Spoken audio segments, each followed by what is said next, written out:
I'm going to have to say this, and I know Kansu does not want me to do this. You're not even worth discussing these matters with. Little motherfucker gonna try to rob me. Well, I'm gonna show you how we do it up here in Big. No, I wasn't trying to rob. Shut up! Why I bust a cap up in you? Now who sent you? So what's up? We standing tall in your short stuff. Yes. Our nuts is the bullshit that you dressed up. Address us on scholarship, homie, knowing you messed up. So fessed up, you look for the best, knowing that that's us. So what's up? We standing tall in your short stuff. Yes. Our nuts is the bullshit that you dressed up. Address us on scholarship, homie, knowing you messed up. So fessed up, you look for the best, knowing that that's us. Sword clown, know that it's over like it's the fourth down. We the source now. Hear a big bang with tanks on ground. More than the scrimmage, yeah, we forcing the sin, yeah, we pushing no limit. Leave the fight with no blemish. You the hometown, but you not receiving no privilege. We gon' do you bad, rape, rob, and pillage. But we nothing like the white man. I can see that you a big fan. Every time we go live, I see you in the damn stands. Watching and plotting, I see that you stalking a bit. Yes. You laughing at people, they seeing you taking. Here's the definition of plagiarism.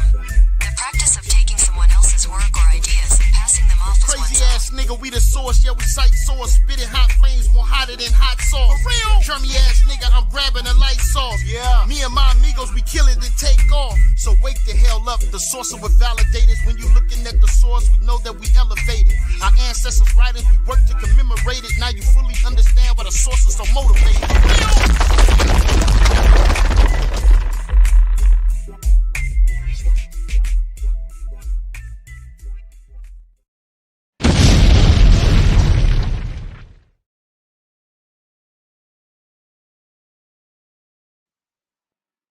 Source Gang, we back, man.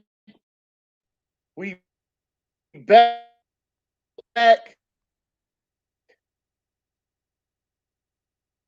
And we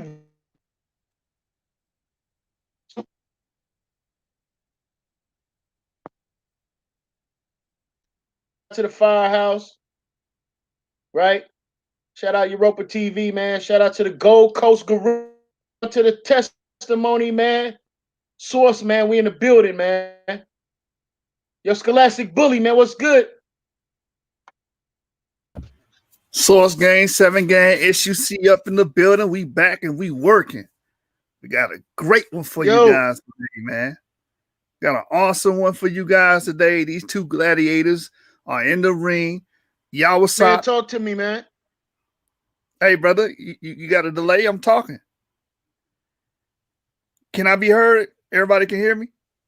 Yeah, Jeremiah. You got to go in and come back. Loud and clear, brother. I hear you loud and clear. Jeremiah, go out and come back in, not because you was breaking up. I heard him clearly. All right. So yeah, man, we got a great one tonight. Two gladiators coming in the ring. Heathen Slayer, he's back.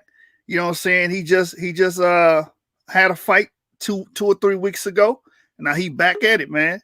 This brother said he want all the smoke, and we got Yawasap making his debut in the ring, showing that he's fearless and he's ready, and he got what it takes to be in the scholastic arenas, man. You know what I'm saying? I want everybody to hit that thumbs up button. You know what I'm saying? Support the league and support these brothers that took out the time to judge and debate. And I want to say from the league to the debaters and to the judges, we appreciate you, brothers, for participating and taking out your time from your busy schedule and from your families to actually make this thing work. Gang, let's get it, Jeremiah. You there, Jeremiah? All right, we're going to introduce the judges. The first judge that's going to be judging tonight is our brother Asar. Let the people know who you are, man. Introduce yourself. Yeah, Ra. The Hatap Nasul Naturul Neb Asar. Greetings, praise Ra. And a peace offering to Asar. And tonight, you know, the contestants got to make their peace offering to me in the form of a good, sturdy, strong, structured debate. Because you know I judge it right down the line. I keep my eye in balance. I don't care if you're Hebrew. I don't care if you're Muslim. I don't care if you're Christian. I don't care. If you're not on point, we're going to blow you up in this joint. Your brother is Sarim Ka, ETEM Hetep Seni Senet Akwas the Jet.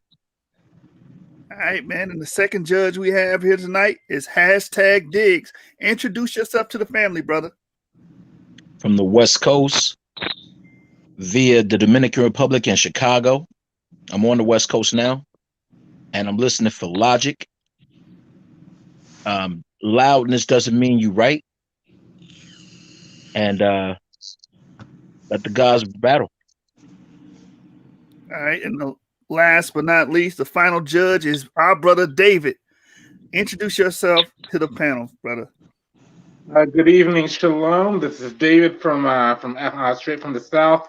I am looking for, as the other brother said, I'm looking for logic. I'm looking for a nice, solid presentation along with evidence and consistency. So that's what I'm looking for. I'm looking forward to hearing both sides. That's right. That's right. And we got the founder in the building, Yashar. Tanks on the ground. Talk to me, family. Tanks on the ground, family. Man, I'm excited for this one. You know, I definitely would like to hear both stances. I definitely want to hear some good structured presentations. You know what I mean? I want to hear these brothers being in control of their information, right? Let me know that they're confident and they understand exactly what they argue. Feel me? So with that being said, you know what it is. Source up or shut up. Big facts, big facts. And now we got the actual debaters in the building. We got our brother, True Jew Ministries, Yawasap. Introduce yourself to the family, brother. Khan, this is Yawasap on Yawasap. You know, first and foremost, I want to give all praises to the Most High God, Yahweh, in the name of His Son, Yahweh Shai. You know, I'm here to edify. I got my presentation ready, so you know, hopefully, when I bring it out, brothers are able to understand what I'm bringing out and understand the point I'm making in my argument, and accept my evidence. And I want to thank y'all for being here and for this moment tonight, and you know, let's just see how it goes, man. All right. Yeah. All right, man. So look, man. Y'all, what's up, man? It's your first time here, so we're gonna have you go first.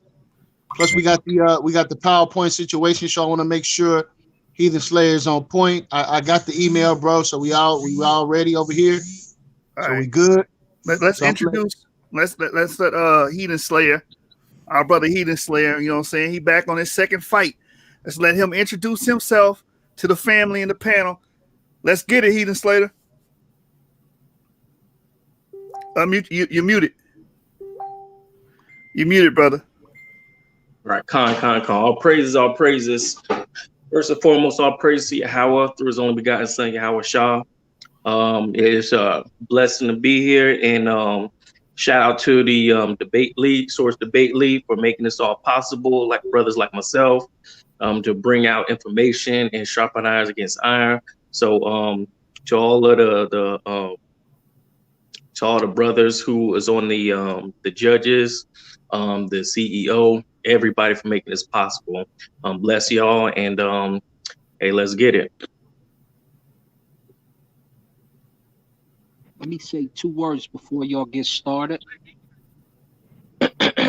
Don't be afraid to express yourselves from whatever viewpoint. Our ideologies and our spirituality systems have no bearing on what you say tonight. We are strictly judging off of the information. So get busy, feel free. Don't mind them, him, or me. All right? When we question you tonight on some of your stances, don't feel like we're sliding you. Remember, we're digging for information to make sure things are consistent. And with that, I better do. Yeah, man. Hey, man, look, man, it's wartime, man. You understand me? Taking this thing to another level. I'm looking forward to the information. Me and General Shaw got a side bet, you know what I'm saying? Real talk. Yashar, you know what I'm riding with, brother. Con. We're gonna see how this work out. We're gonna see how it work out. Yeah. All right, man. Without further ado, Joshua, man, any further words, brother? Man, I would just like each brother to state what position they're on so the judges will know what they're actually arguing. I know the last time we had a debate that was kind of up in the air. So what side of the position you guys are arguing tonight? Just state it real quick for the family and the people that are viewing. The debate topic is: does the lunar Sabbath dictate the weekly Sabbath? My argument is that it does. That's what I'm here to prove tonight. All right, and opposite to that, my stance is that the lunar Sabbath or new moon does not dictate the weekly Sabbath. All right. With no further ado, Jeremiah, we can get right into the first round. Let's go, man. Yawasap, man. It's on you, brother. Hold on. Let me get my clock and get my clock game going.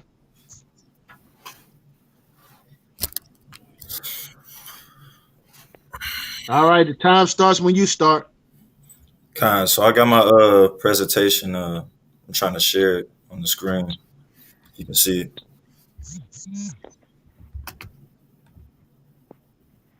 Yep. All right. Does the lunar Sabbath dictate the weekly Sabbath? All right. So let's go on to this thing. Yes, and here's why. When is the Sabbath? We understand that it's the seventh day according to Exodus 20, verse 10 in the KJV. It reads, but the seventh day is the Sabbath of the Lord thy God. It doesn't say, but the Friday evening to the Saturday evening. But what it does say is, but the seventh day is the Sabbath of the Lord thy God. And it continues to say in it, thou shalt not do any work, thou nor thy son, nor thy daughter, thy manservant, nor thy maidservant, nor thy cattle, nor thy stranger that is within thy gates. Right? Signifying what we shouldn't do on the Sabbath day is serve our work. Right? So on to the next slide. The seventh day from when though? Right? We can understand that it's from the new moon. Being that if we look up the word, the phrase new moon, right? The new moon in the blueletterbible.org, the interlinear feature of the app, in the outline of biblical usage for H2320, it says the new moon. It can also be interpreted as the first day of the month. And then we can see an example of that in 1 Samuel chapter 20, verse 24 and verse 27 as it reads. So David hid himself in the field, and when the new moon was come, the king sat him down to eat meat. Right now, fast forward to verse 27. In context, it says, and it came to pass on the morrow, the next day after the moon appeared, which was the second day of the month. Right? This helps us understand that what the new moon is. It helps us understand when the first day of the month is. And it goes on to say that David's place was empty. And Saul said unto Jonathan his son, wherefore cometh not the son of Jesse to meat, meaning to eat? Neither yesterday nor today. Yesterday being when the new moon appeared. Right? And we can go to etymonline.com and look up the word month as a noun. We can see that the last part of the first definition of the word, and its origin, it says, originally the month was the interval between one new moon and the next. Right? A sense attested from late Old English. On to the next slide. Now, why does the lunar cycle determine the weekly Sabbath day? The way I understand it is the moon was made as a sign to determine days and feast days specifically. Right? Like I just went over in my last slide, the word Chodesh, right? In H2320, in the outline of biblical usage, in the interlinear feature of the Blue Letter Bible app, it says the new moon can be interpreted as the first day of the month, right? So the new moon designates or helps us understand when the first day of the month is, right? It determines days. We can see that in Genesis 1 and 14. And God said, let there be lights in the firmament of the heaven to divide the day from the night, and let them be for, and so this is another purpose, let them be for signs and for seasons and for days and years. Right? And it's not the Sabbath day a day. Right? So these luminaries that have been put into the firmament by the Most High his ordinance, right? It should be used to also determine that day. If this is the purpose of putting it in the firmament. Going on to the next slide. The weekly Sabbath is a feast day, because like I said in the last slide, right? He put these lights in the sky pretty much to help us determine when specific days are being feast days. Feast, right? Sirach 43, 7 through 8 in the KJV, it says he made the moon also to serve in her season for a declaration of times. The point I made in the last slide, in a sign of the world. The moon, it says in verse 8, from the moon is the sign of feast, a light that decreaseth in her perfection. So we can understand from Sirach, the wisdom that's in Sirach, that the moon has been given to us to declare certain times, specifically when feasts are. And like I said, the topic of this slide, or the title of this slide, the weekly Sabbath is a feast day. It says in Leviticus 23, verse 2 through 3, speak unto the children of Israel, and say unto them, concerning the feasts of the Lord, which ye shall proclaim to be holy convocations. These feasts are proclaimed to be holy convocations. Even these are my feasts, he says again. Verse 3, 6 days shall work be done, but the seventh day is the Sabbath of rest and holy convocation. Meaning what? The seventh day, which is called the Sabbath day, is in holy convocation, which means it's a feast day. Right? And it continues to say, ye shall do no work therein. It is the Sabbath of the Lord in all your dwellings, no matter where we're at. Right? You have something to say, brother?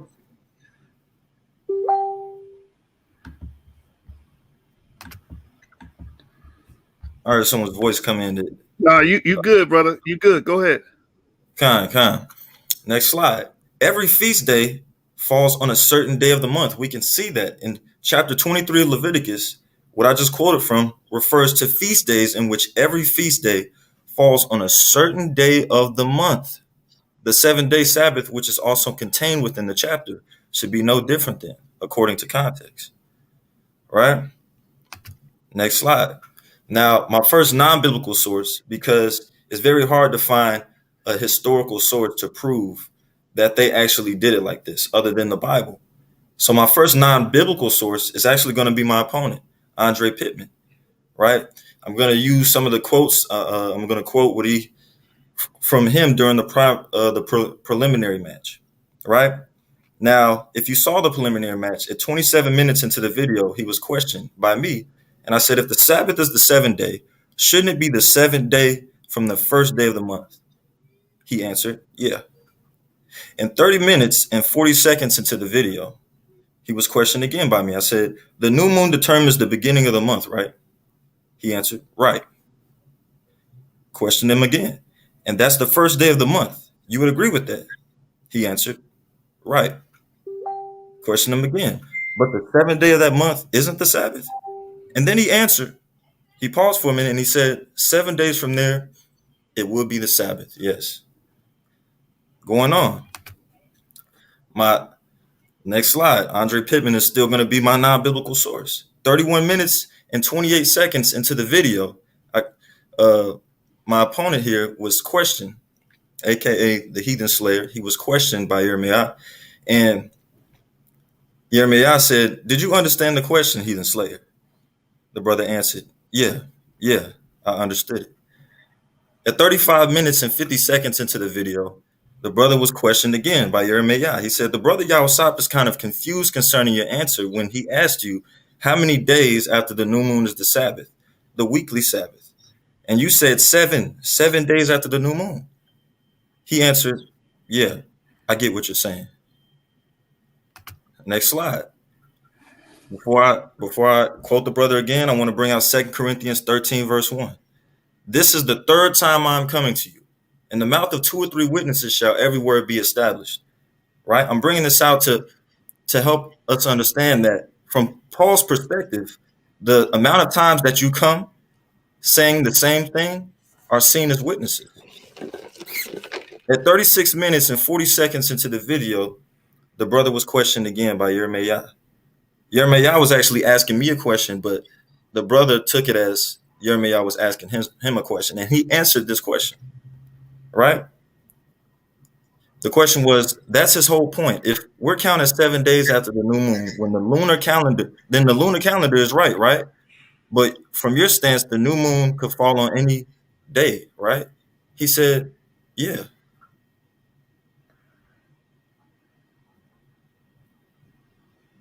At this point, I want to give the floor to my opponent and his argument.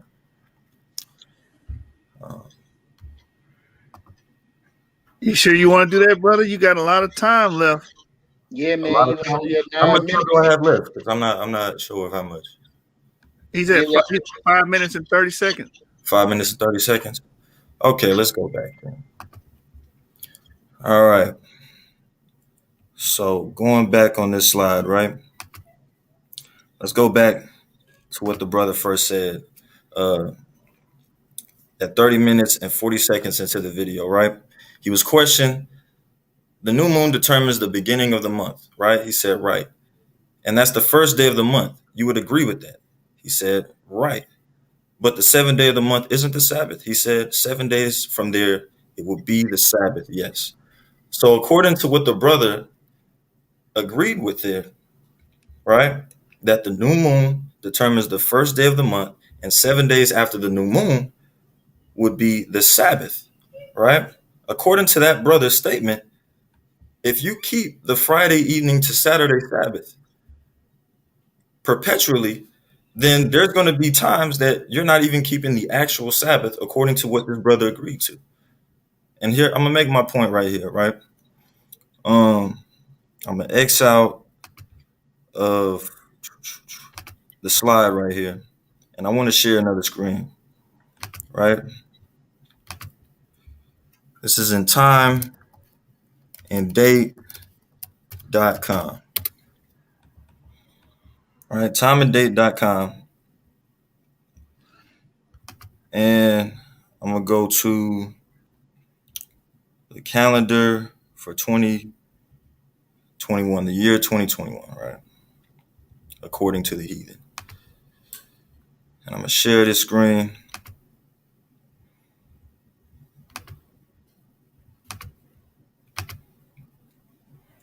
All right, y'all can see the screen?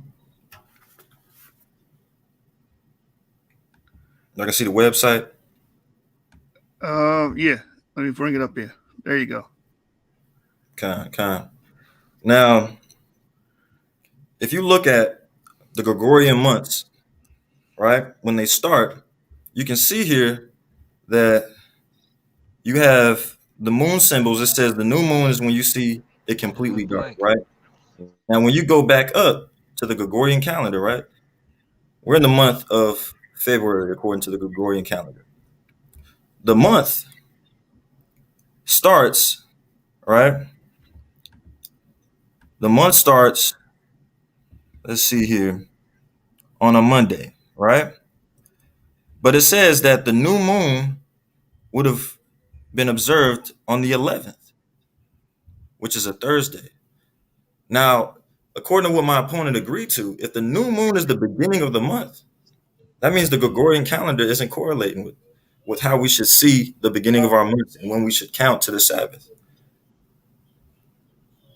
right? And that would also mean that if he counts seven days from here, he's not going to end up at Friday evening and Saturday evening, according to his own admission. According to what my brother here has said already, the weekly Sabbath, if it's not determined by the lunar phases and it's determined by this Gregorian calendar here, then you're going off. You're not going to be keeping the Sabbath when the Sabbath is supposed to be kept. Right? How much time do I got left? You have a minute and 30 seconds. All right. Okay. A minute and 30 seconds. Let me X out of this. Go back to my slide real quick.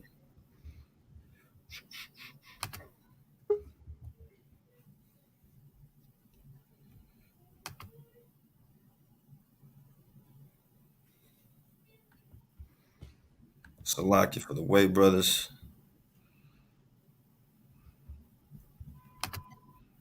Bear with me, bear with me. Accidentally X'd out of my slide, but I'm pulling it back up right now.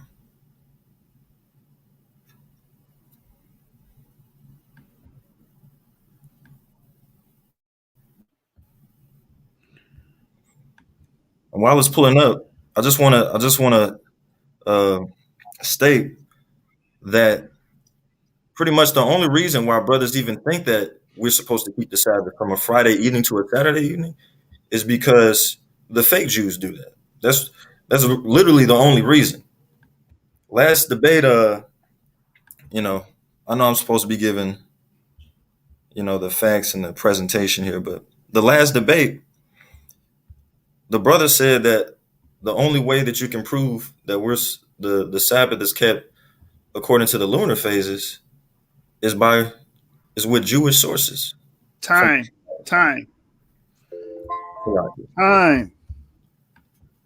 Yeah.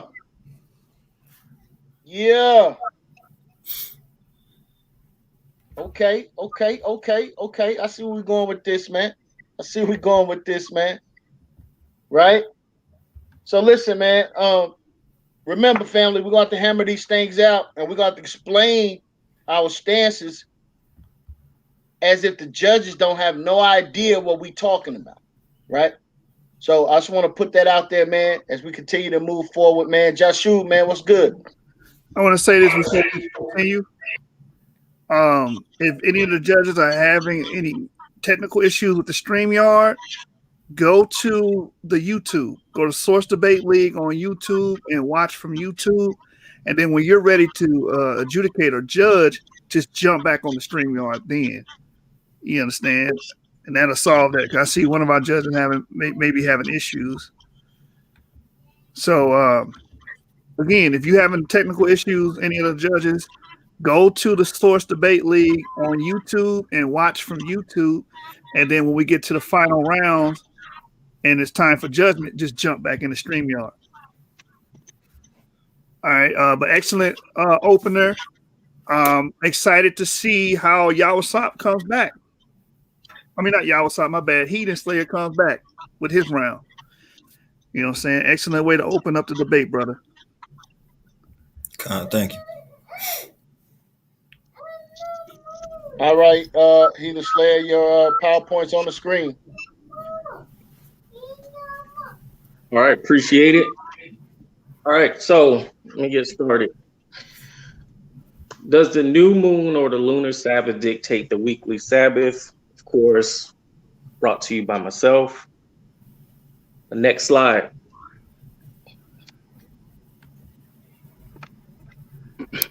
My objective is to establish a foundation, examine biblical accounts, historical accounts, while possible, and as well as challenge the opposition, and then end with the conclusion. All right, next slide.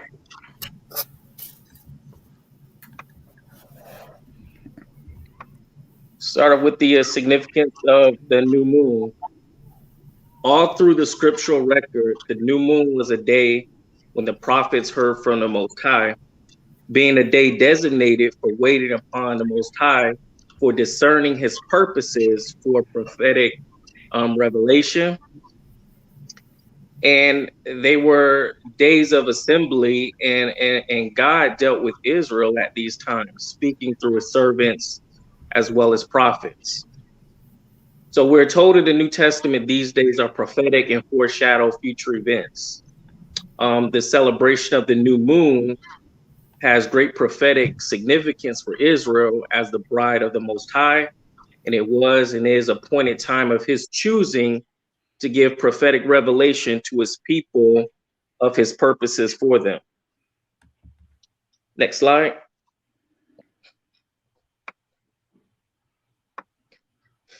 So when it comes to, as we examine this, we want to take a look at this, right? The new moon or covered moon is the time when we go outside and there's no moon at all. It's completely dark. Okay, that's the beginning of the month. It's called the new moon or the covered moon. So 15 days from the new moon on the left, you'll come to the full moon on the right, which is completely full. That's the middle of the month. Okay. And then 15 days later, you come back around to the new moon, which is a new month. So it's going to be 30 days in total, right? So this is how our forefathers kept things in line from the new moon. They already knew about the waxing crescent, the first quarter, the waxing gibbous, those phases of the moon to keep themselves in line. All right. So I just wanted to point that out here before we get into it. All right. Next slide.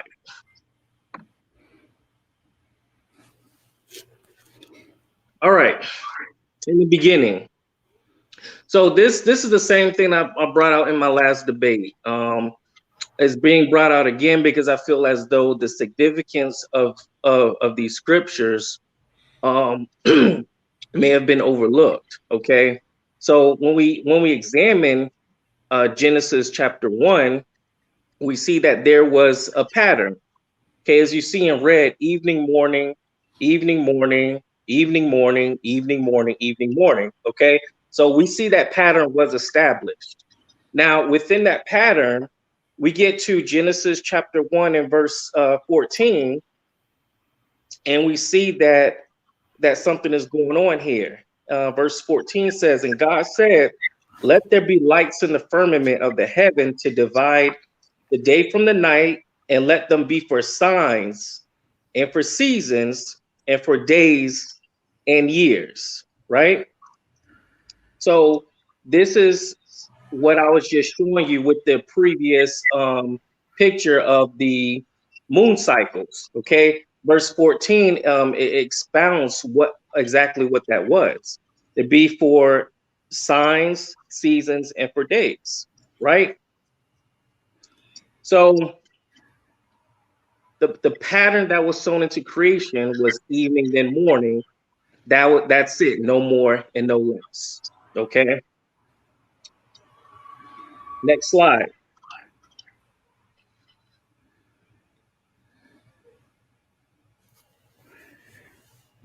Next slide, Jeremiah. Okay. So we have something to ponder. When we go to Genesis chapter 2, verses 2 and 3, it says, "And on the seventh day, God ended his work which he had made, and he rested on the seventh day from all his work which he had made. God blessed the seventh day and sanctified it, because that in it that he had rested from all his work which he created and made." So when we come to this chapter and 2 verses, if there was something like new moon Sabbaths instituted, then this would have been the prime time to make it known, right? Up until this point, the verses in chapter 1 and also in these verses 2 and 3 in chapter 2, we're not able to justify anything other than the weekly Sabbath. So during this crucial time of creation, and then at the ending of creation, we see not one mention of a new moon Sabbath. That just simply does not exist. And I want to point out something too. In Genesis chapter 2, verses 2 through 3, both verses mention that he rested on the seventh day from all his work which he had made. I want everybody to keep that in mind, because that's going to come up later. Next slide.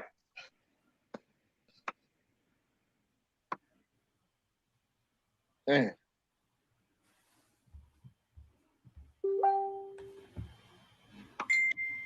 Come on, Jeremiah. I'm gonna have to give him 15 seconds.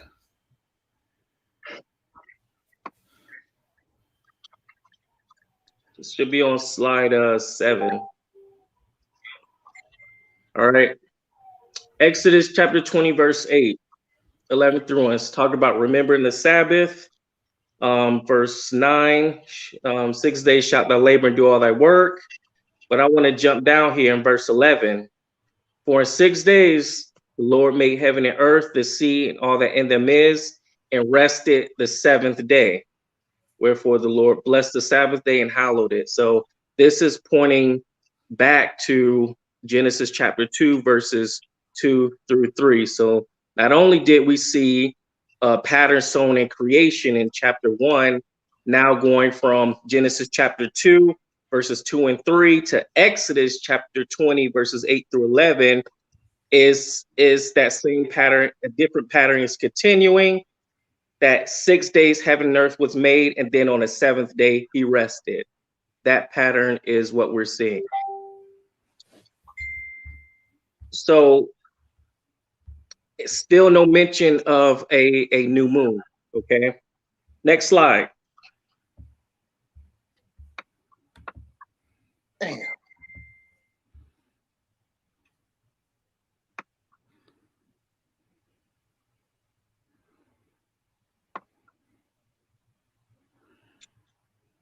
All right. So we get to Exodus chapter 31, verses 13 through 17.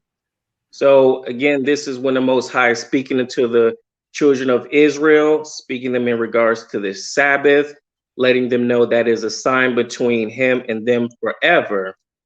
Now, when we jump down a little bit, and he lets them know that this is a perpetual covenant. All right, it's a sign between him and the children of Israel forever. Now, when we look at verse 17, it says, "It is a sign between me and the children of Israel forever. For in 6 days the Lord made heaven and earth, and on the seventh day he rested and was refreshed." So again, we see something is continuous, is consistent, and it's not being deviated from at this point. Okay, so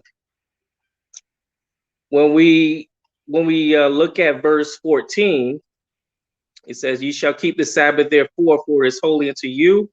Everyone that defileth it shall surely be put to death, for whosoever doeth any work therein, that soul shall be cut off from among his people." So why is this referencing work like the other scriptures we've read prior to this?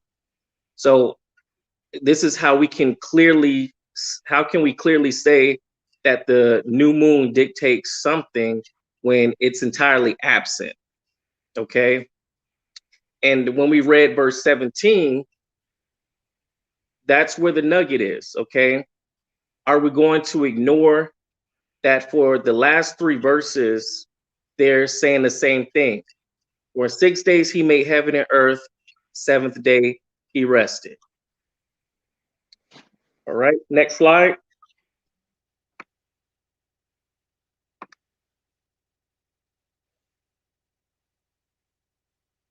Mark chapter 2, verses 27 through 28. And this is Christ. He said unto them, "The Sabbath was made for man, and not man for the Sabbath. Therefore the Son of Man is Lord also of the Sabbath."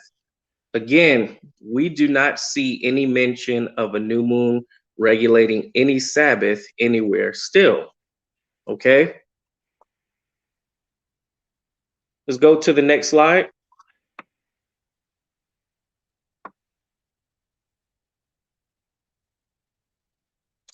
Hebrews chapter 4, verses 9 through 11. It says, "There remaineth therefore rest to the people of God.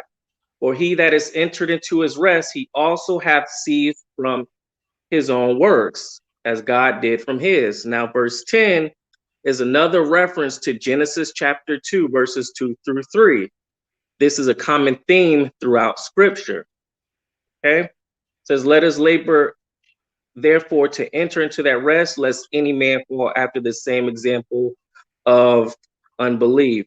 So this is, as we see, we are not seeing any deviation from what was established from the beginning. Next slide.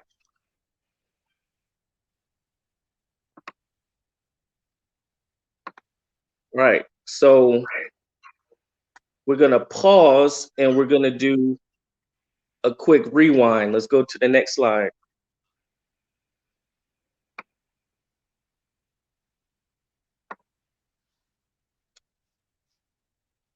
So, and what has been presented thus far is number one, continuity.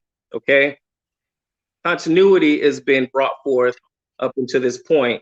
We see the Most High created heaven and earth in 6 days, then he rested. Created heaven and earth in 6 days, then he rested. Number two, in the beginning, there was evening and morning sown throughout creation. And number three is the most important one. We do not see mention of a new moon. How much more time do I have?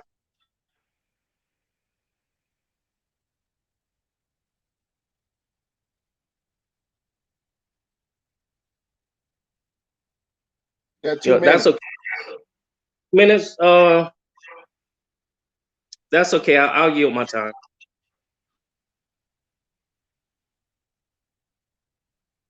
All right. All right. All right, man. Good job, brother. Good job. Good job. Again, man. We know the judges are looking for certain things, right? We're looking to hammer home points. So remember, you brothers gonna have a question and answer segment where you're gonna ask each other 3 questions apiece. So keep that in mind as we enter into the second round. Joshua, you there? Yeah, I'm here, man. Let's get it, man. The brother came back swinging. So, Yawasap, I hope you got your gladiator mode on, brother. It's time to fight, brother. Let's get it, brother. Let's go. Yeah, so this is the question round or the next one? Second round. Let's go, Second man. round. Talk that talk, man. Yawasap, man. What's up, man? What's up, man? Yeah, talk that talk, son. What's going on? I just want to deal with some points real quick. Can I deal with some points before I question this, brother? Or do I only have time to question him? No, this ain't a question round. It's the second round. Just the second. Okay, con. Okay. So poke more holes. Yeah. Say what? I said this is where you poke more holes in his argument. This is like your freestyle round.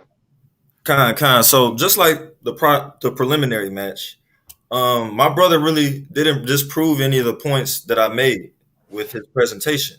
All he did was go to verses and say, see, it doesn't talk about the new moon here. As if to say that it just never comes up in the Bible. You know?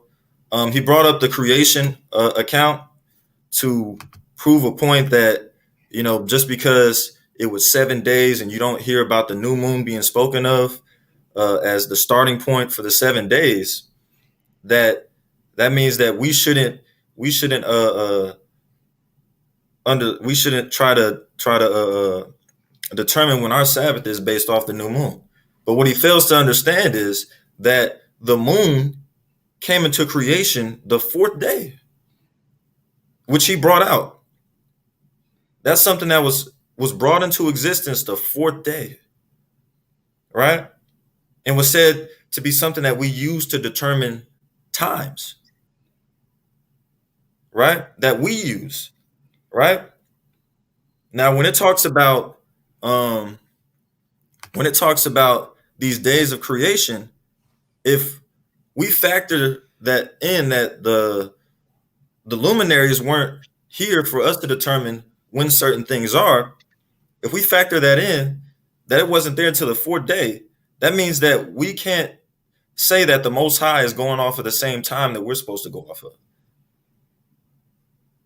Right? And we know that in the scripture, let's see, for instance, right? I'm going to share my screen real quick. Is it shared right now? Y'all can see it? Got Yeah. you. Come. This is Psalms 90 and 4. Right? Let's take a look at this real quick. Psalms 90, chapter 90, verse 4. It says, "For 1,000 years in thy sight," right? Whose sight? According to the context, the Lord. Lord, thou hast been our dwelling place in all generations. Right? In his sight. That's who he's talking about. For 1,000 years in the Lord's sight are but as yesterday when it is past, and as a watch in the night. Right? From Psalms 90, a prayer of Moses, the man of God, right? And we can see that Peter backs this up. We go to 2 Peter chapter 3. All right. If I'm not mistaken, it's verse 8. Right? 2 Peter 3 and 8. "But beloved, be not ignorant of this one thing, that one day is with the Lord," just like it says in Psalms 90 and 4 practically. "One day is with the Lord as 1,000 years, and 1,000 years as one day." Right? So that first day of creation, that's a day to the Lord. That's 1,000 years. That's not talking about literal 24-hour periods like how we see them nowadays. Right? But, like it says in 1 Corinthians 14, let me get 34 if I'm not mistaken. It's 34. Or is it 40? This is, 1 Corinthians 14 and 38. "But if any man be ignorant," if he wants to be ignorant of that fact, let him be ignorant, right? On to the next point, right? The brother said that you can't see anywhere in the Bible where the new moon is seen as a rest day or a Sabbath. I want to bring our attention to Ezekiel real quick. This is Ezekiel chapter 45. If I'm not mistaken, 45. All right. And no, this ain't it. Hold on. The next chapter. Salak. Okay. Chapter 46. It says, "Thus saith the Lord God, the gate of the inner court." This is kingdom connotation. All right. This is how it's going to be in the future. Right. And we're supposed to be rehearsing the righteous acts of the Lord right now. If I'm not mistaken, it says, "The gate of the inner court that looketh toward thee shall be shut 6 working days. But on the Sabbath, it shall be opened." Right? It's making a difference. Why? Because on the Sabbath, it's not a working day. So it's going to be open on the days that we're not supposed to be worked, right? Or working. And it says, "And in the day of the new moon, it shall be open." Now, why is that, right? Because like it says here in Isaiah 66, let's get it out. Let's bring it out real quick. Isaiah 66, right? Near the end of the chapter, it says, and this is after we've been gathered, all the Israelites have been gathered up and we're brought back into our nation, right? And we're that light to the Gentiles that we're supposed to be, right? Teaching these other nations the law, statutes, and commandments, right? It says in Isaiah 66:23, "And it shall come to pass that from one new moon to another, and from one Sabbath to another, shall all flesh come to worship before me, saith the Lord." Right? That's why those gates are going to be open. Because what? These days of worship are feast days. Just like the Sabbath is a feast day, the moon designates, it's a sign for us to understand when the feast days are, right? It's also a feast day, right? And we can see that the Most High had a discrepancy with Israel in Amos chapter 8 because they didn't honor it as that, right? And they thought about conducting business on this day, right? Amos chapter 8, this is verse 4. "Hear this, O ye that swallow up the needy, even to make the poor of the land to fail, saying, when will the new moon be gone, that we may sell corn?" Right? So the Most High had a discrepancy with Israel because when the new moon, the day of the new moon, right, the new moon observance came, our brothers and sisters at that time were thinking about doing business, serve our work, buying and selling, bringing in victuals. And it says, "In the Sabbath, that we may set forth wheat, making the ephah small and the shekel great, and falsifying the balances by deceit." Right? So you can see just with this discrepancy that the Most High had with Israel at this time, that the new moon is something that's set apart to be a day that we rest on and don't do business on, right?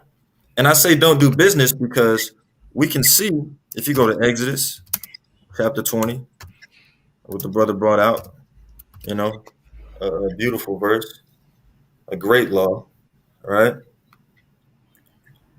All right, one of the 10. All right, let's get it right here in verse. Let me bring something out here. All right, if we go to the interlinear feature on Exodus 20 and 10, where it says, "But the 7 days is the Sabbath of the Lord thy God, in it thou shalt not do any work." Let's go to the interlinear, right? Interlinear feature, and let's go to work, right?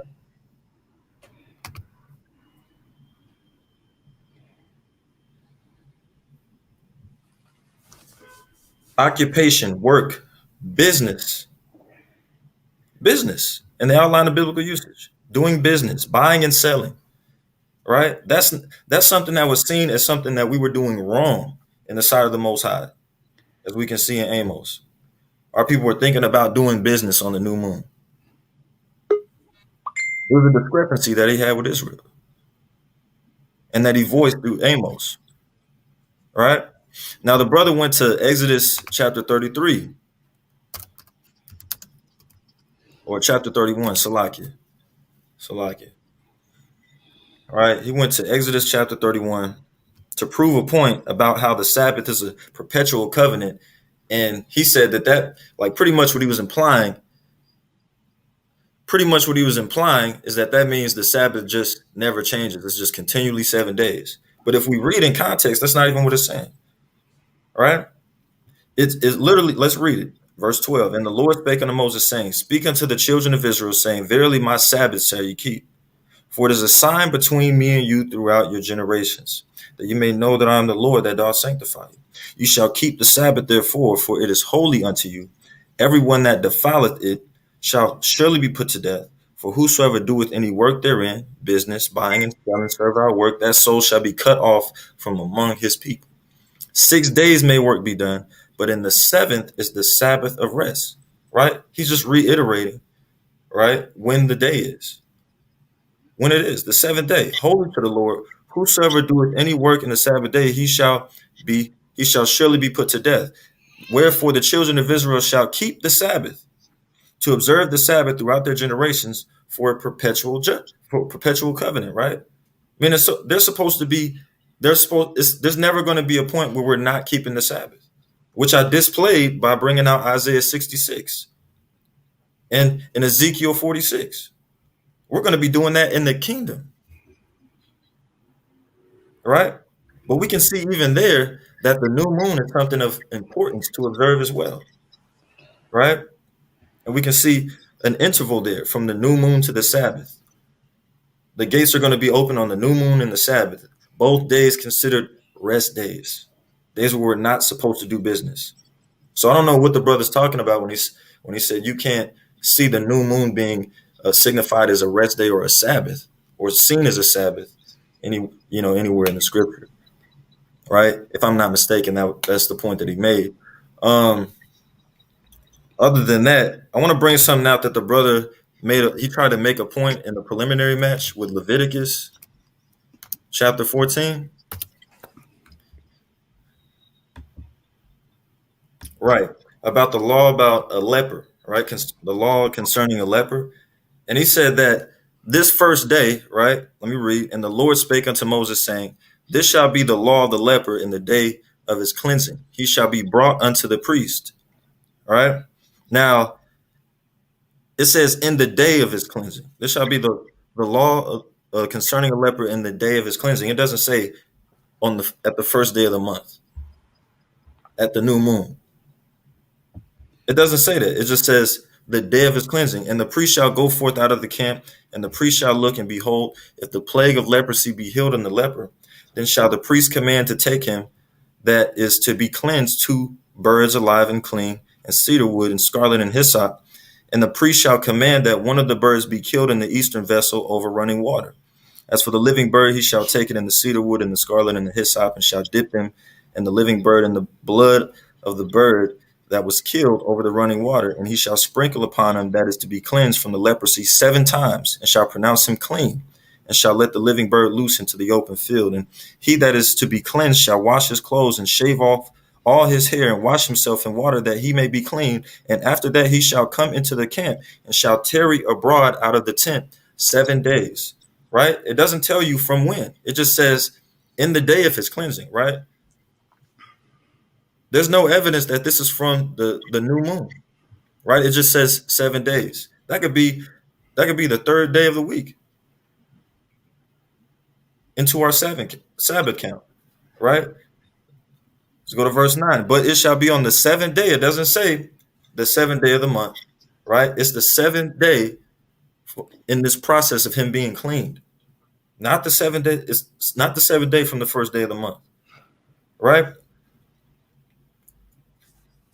That he shall shave all his hair off his head and his beard and his eyebrows, even all his hair he shall shave off, and he shall wash his clothes, also shall wash his flesh in water, and he shall be clean. Right? And on the 8th day he shall take 2 he lambs without blemish and 1 ewe lamb of the first year without blemish, and 3/10 deals of fine flour for a meat offering mingled with oil, and 1 log of oil. Right? The point I'm trying to make here is that the brother brought out a chart. If you watched the last video, the brother brought out a chart in which he said that the first day of that cleansing of the leper is the beginning of the month, the new moon. But we don't see that in the context here. How much time do I have left? 1 minute and 15 seconds. 1 minute and 15 seconds. All right, let's see. Just a discrepancy, another discrepancy, right? The brother said, I asked him in the preliminary match, I asked him, what day do you keep the Sabbath? He said Friday evening to Saturday evening, right? Now, if you look at a calendar right now and you see the Gregorian month of April, you can see that it doesn't even start on Monday, right? So your count wouldn't even be, if you did a 7 count, you wouldn't end up on a Friday evening to Saturday evening Sabbath, right? So to just keep it like that perpetually is nonsensical, right? But another thing, right? Another point I want to make real quick. I'm going to go to Genesis. This is Genesis chapter 7. I got 1 minute. Let's see if I can make this one point before my turn is. It says in Genesis 7:7, and Salakia. Genesis 7:11, in the 600th year of Noah's life, in the 2nd month, in the 17th day of the month, the same day were all the fountains of the great deep broken up, and the windows of heaven were open, and the rain was upon the earth 40 days and 40 nights. Now, if we go to the end of the verse, right, from the 2nd day and the 17th day of the month, right? Time. Yeah. All right, yo, what's up, man? You turned up the heat on that round, man. I ain't gonna hold you up, brother. Turning it up on that one right there, brother. All right, man. So look, we transitioning into the final, the bottom of the 2nd, right? Bottom of the 2nd. All right, man. Let's go, man. Let's go, man. Heathen Slayer. Yeah, let's do it. Let's do it. All right, your time will start as soon as we see the PowerPoint and you begin to speak, brother. All right. Jeremiah, you pulling this PowerPoint up? Yes, sir. Everybody in the audience, we want you to hit that like button and subscribe to the Source Debate League on YouTube and follow us on Facebook as well. Same name, Source Debate League. We appreciate everyone who shows us love day in and day out. Let's get it. Let's get it. Powerful information to our brother Yawasap. Let's see if Heathen Slayer is going to come back swinging, man. Activate gladiator mode, brothers. Let's get it. Yeah, man. Time is now, man. Is this the right screen you want? The next one, actually. Perfect. All right. So let's jump back into it. All right. Um, how does the lunar Sabbath differ from seventh day Sabbath? Okay. This the weekly Sabbath observed by the Jews and by the churches of the Most High is called the seventh day Sabbath. So it is so named because it's the seventh day of a recurring 7 day cycle that came into existence at the end of creation week when the Most High pronounced the seventh day as holy, going back to Genesis chapter 2 and verse 3. So he taught the seventh day Sabbath to the children of Israel just after they left Egypt by controlling the way the manna fell during the week, as relating in Exodus chapter 16. So it fell every day except on the seventh day Sabbath, and the Sabbath became enshrined in the Hebrew calendar. So the Jews have been observing the recurring seventh day ever since that time.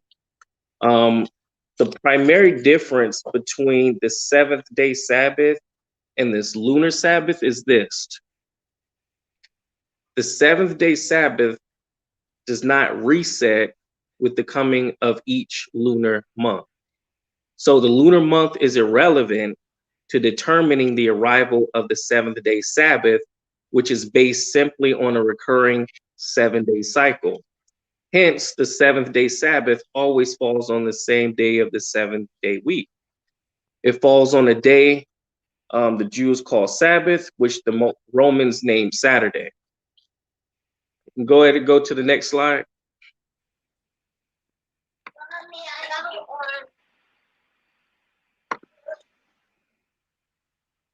Now, is there a scriptural basis for the lunar Sabbath? Now, the lunar Sabbatarians defend their notion of pegging the weekly Sabbath on the lunar month by citing primarily two scriptures. One is Genesis chapter 1, verse 14. And when it says, then God said, let there be lights in the expanse of the sky to separate the day from the night. It will serve as signs or festivals for days and years. The Hebrew word translated as festivals is moadi, okay? A word that is key to lunar Sabbatarians' arguments. The moadim is a plural noun. The Strong's number 4150 in a concordance occurs for the first time in this passage. So translators often render it as seasons or times. More properly, we may hear it as appointed seasons or appointed times, referring to the festivals of the Most High, his holy feast days. So today we generally call them festivals by the term holy days.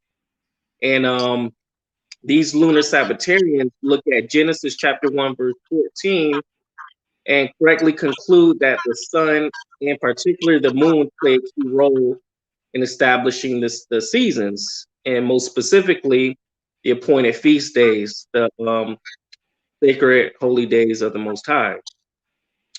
So the biblical chapter that summarizes these festivals, these Moadim, is Leviticus chapter 23. And this is the second passage on which the lunar Sabbatarians focus on. Most specifically, they cite Leviticus chapter 23, verses 1 through 4. And when we look at Leviticus chapter 23, verses 1 through 4, Moadim is translated as appointed times in verses 2 and in verse 4. So when we read it, okay, it says, the Lord spoke to Moses, speak to the Israelites and tell them, these are my appointed times, the times of the Lord that you will proclaim as sacred assemblies. Work may be done for 6 days, but on the seventh day, there must be a Sabbath of complete rest, a sacred assembly. You are not to do any work. It is a Sabbath to the Lord wherever you live. These are the Lord's appointed times and sacred assemblies. You are to proclaim at their appointed times. So the remainder of Leviticus 23 discusses the Moadim, the holy days, and their sequence through the year. So here is the thrust of the lunar Sabbatarians' arguments. They note that the weekly Sabbath discussed in Leviticus 23 and verse 3, okay, appears in the midst of a discussion of the Moadim, the appointed times, mentioned in verses 2 and 4. So they submit that the inclusion of the weekly Sabbath in verse 3 in the context of the Moadim, the focus of the chapter, proves that the weekly Sabbath is connected to the Moadim. Hence, they conclude that the moon, as mentioned in Genesis chapter 1, verse 14, is the basis for determining the weekly Sabbath, just as in basic determining the arrival of the holy days. So, in other words, lunar Sabbatarians argue that the moon, which determines when a new month begins, also determines when the count towards the weekly Sabbath begins. So let's look into this a little bit more. Go to the next slide.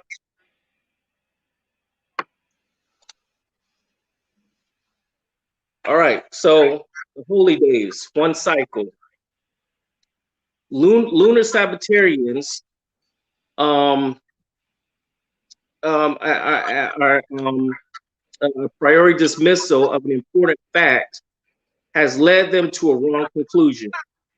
The fact is this, that the Most High recognizes two distinct cycles in determining Sabbaths. He created an annual cycle, and he also created a weekly one. And they are not the same, okay? They are not the same. The annual cycle, which defines the appointed feast or the Moadim, is intrinsically connected with the moon, as Genesis chapter 1, verse 14 says. Specifically, the annual cycle is connected with the new moon, which in the Hebrew is Kadash. And that's the Strong's concordance of the 2320. So the annual cycle actually begins on the new moon, the one starting the Hebrew month of Abib. The fall of most Moadim, that is, most appointed festivals, is determined by the occurrence of a new moon. For example, the first day of the Feast of Unleavened Bread falls on the 5th day of Abib. It falls 15 days into the month of Abib, 15 days after the new moon that ushered in Abib. So the brother is wrong when he erroneously pointed out that I said that the new moon is when the weekly Sabbath started. That is not correct. I believe he misunderstood what I was bringing forth. All right. So likewise, the Feast of the Trumpets is the first day, that is the new moon itself, of the 7th month. The Day of Atonement falls on the 10th day of the 7th month. So the fall of most Moadim, that is, most appointed festivals, is determined by the occurrence of the new moon, all right? So as an illustration of the importance of the new moon in determining the appointed feast, we have to look at Leviticus chapter 23, verses 4 through 6, which rendered Kadash as month. The Passover to the Lord comes in the first month at twilight on the 14th day of the month. The festival of unleavened bread to the Lord is the 15th day of the same month. Okay, so Kadesh appears 10 times in Leviticus chapter 23, always in reference to determining the day on which the Moadim arrived. This stress on the new moon is consistent with the Most High's comments in Genesis chapter 1 and verse 14, that the moon would serve as signs and for festivals, which is exactly what I brought out in my initial argument here today. All right, next slide.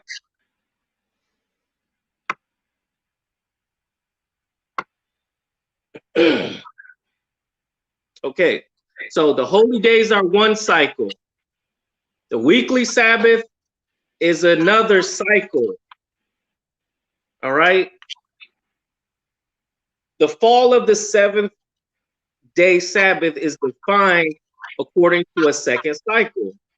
It is a separate cycle, a different one. Importantly, in the description of seventh day Sabbath, the concepts of Moadim and Kadesh are not at all present. For example, neither word appears in Leviticus chapter 23 and verse 3, where it says, work may be done for 6 days, but on the seventh day, there must be a Sabbath of complete rest, a sacred assembly. You are not to do any work. It is a Sabbath to the Lord wherever you live. Genesis chapter 2 records God's creation of the seventh day Sabbath and hence the institution of the weekly occasion. In this passage as well, neither the word Moadim, appointed feast, or Kadesh, new moon, appear even once. Again, this is the same thing that I brought out in my initial argument earlier today, that the brother said that I was just going to random scriptures, which apparently I'm not, because everything is consistent. So by the seventh day, God completed his work that he had done, and he rested on the seventh day from all his work that he had done. God blessed the seventh day and declared it holy, for on it he rested from his work of creation. So what is strikingly stressed in this passage is the cycle of the seventh day, not the arrival of a new moon. Other verses that stress the concept of the seventh day as a definitive element in the seventh day Sabbath timing include Exodus chapter 23 and verse 12, 31:15, verse 17, Exodus 34:21, Exodus 35:2, and Deuteronomy 5 verses 13 and 14. So finally, Kadesh and Moadim are conspicuous by their absence in the Sabbath commandment itself, not even a hint. So remember the Sabbath day to keep it holy.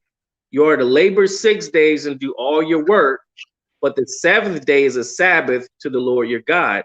You must not do any work, you, your son or your daughter, your male or female slave, your livestock, or the foreigner who is within your gates. The Lord made the heavens and earth, the sea, and everything in them 6 days. Then he rested on the seventh day. Therefore, the Lord blessed the Sabbath and declared it holy. In each of these pivotal passages concerning the weekly Sabbath, the word Moadim is absent. Its absence shows that the weekly occasion is not an appointed feast and therefore not part and parcel with the annual occasions, which are defined by a separate cycle. In addition, in each of these same passages, the word Kadesh is also absent, indicating that the new moon is not a factor in determining the coming of the seventh day Sabbath. Next slide. Damn.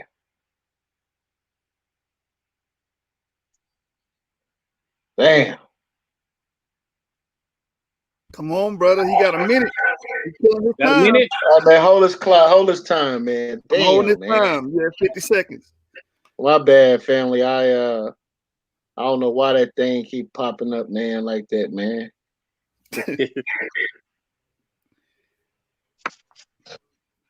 Hey, man, hit that like button. Subscribe to the Source Debate League on YouTube and on Facebook. Let's get it. You see it? Am I going too far? 17. Oh, okay, yeah.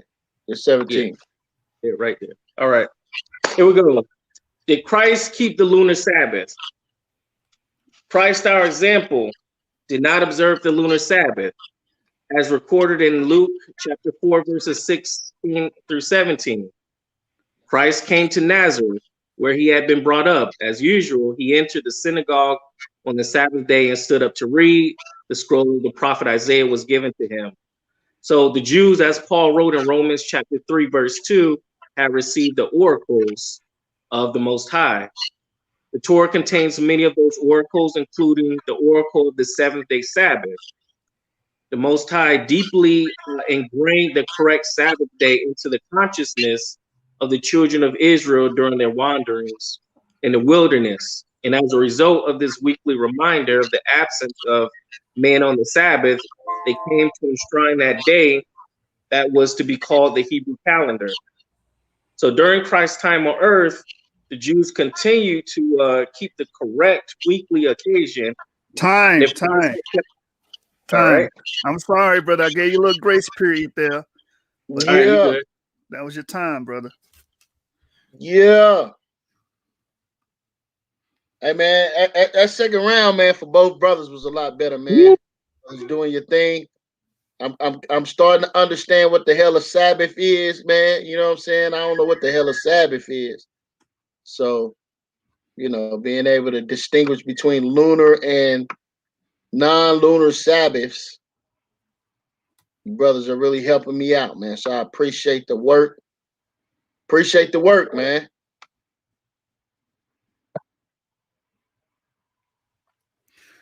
Yeah, man. Good job on both ends. You know what I'm saying? They're getting it in right now.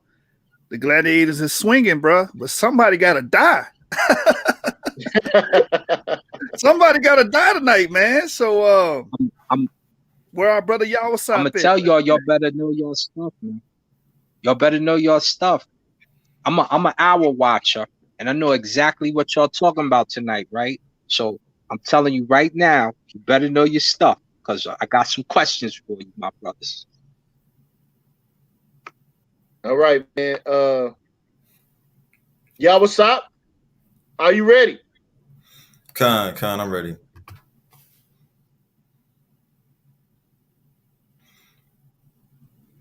Just start? Yeah, it's on you. Khan. So this is the question round. My first question is, brother, did you not say in the preliminary match? Did you not say? Hold on. This is the question round. That was the end of the third. No, that was the end of the second. That was the bottom of the second. So this is the beginning of the third. This is you got one more round before the question and answer question. Okay, I'm gonna deal with one of the points the brother made about the 6 working days.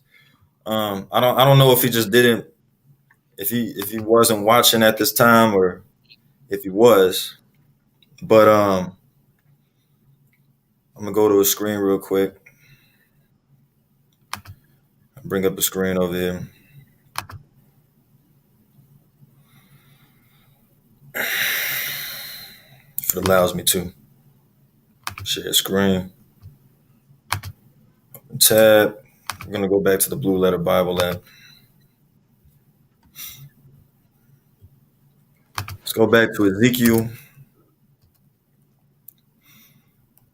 Actually, I'm gonna start here. This is Isaiah 66. I'm gonna do this over again, right? Because the brother might not have been watching the last time.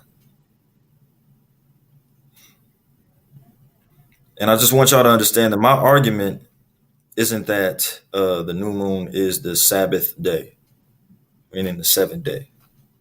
I'm not saying that the new moon is that. Neither did I tell you that the brother said that was the case. So there's a misunderstanding there, but going on, this is Isaiah 66 and verse 22. For as the new heavens and the new earth, which I will make, shall remain before me, saith the Lord, so shall your seed and your name remain. It's talking about Israel, right? Meaning we're going to continue to have children, right? Generations are going to come forth in the kingdom under the new heaven and the new earth. Kingdom connotation, right? Verse 23, and it shall come to pass that from one new moon to another and from one Sabbath to another shall all flesh come to worship before me, saith the Lord. Now, in Ezekiel 46, it talks about how this will be done. Let's go to Ezekiel real quick. All right. Now we know the Sabbath commandment involves working days, right? Before we reach the seventh day. Now, when are these working days? Let's see when these working days are. When do these working days fall under and when we keep the Sabbath? It says in Ezekiel 46:1, thus saith the Lord God, the gate of the inner court that looketh toward the east shall be shut 6 working days. It'll be shut 6 working days, right? But what days will it be open? In between those days that is closed. Let's see. But on the Sabbath it shall be open, the 7th day, and in the day of the new moon it shall be open. Right?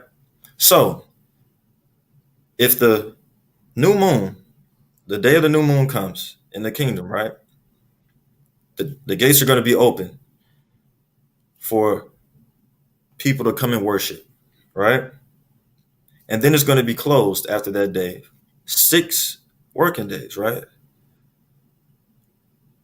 Until the 7th day, the Sabbath. Meaning what? This verse is literally telling us, right? It's literally telling us, right?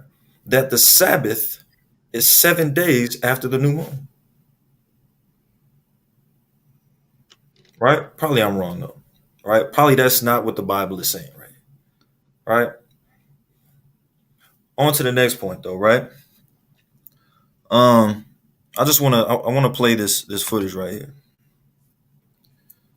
Let me play this footage from February 7th. If you were there February 7th, the 7th of February,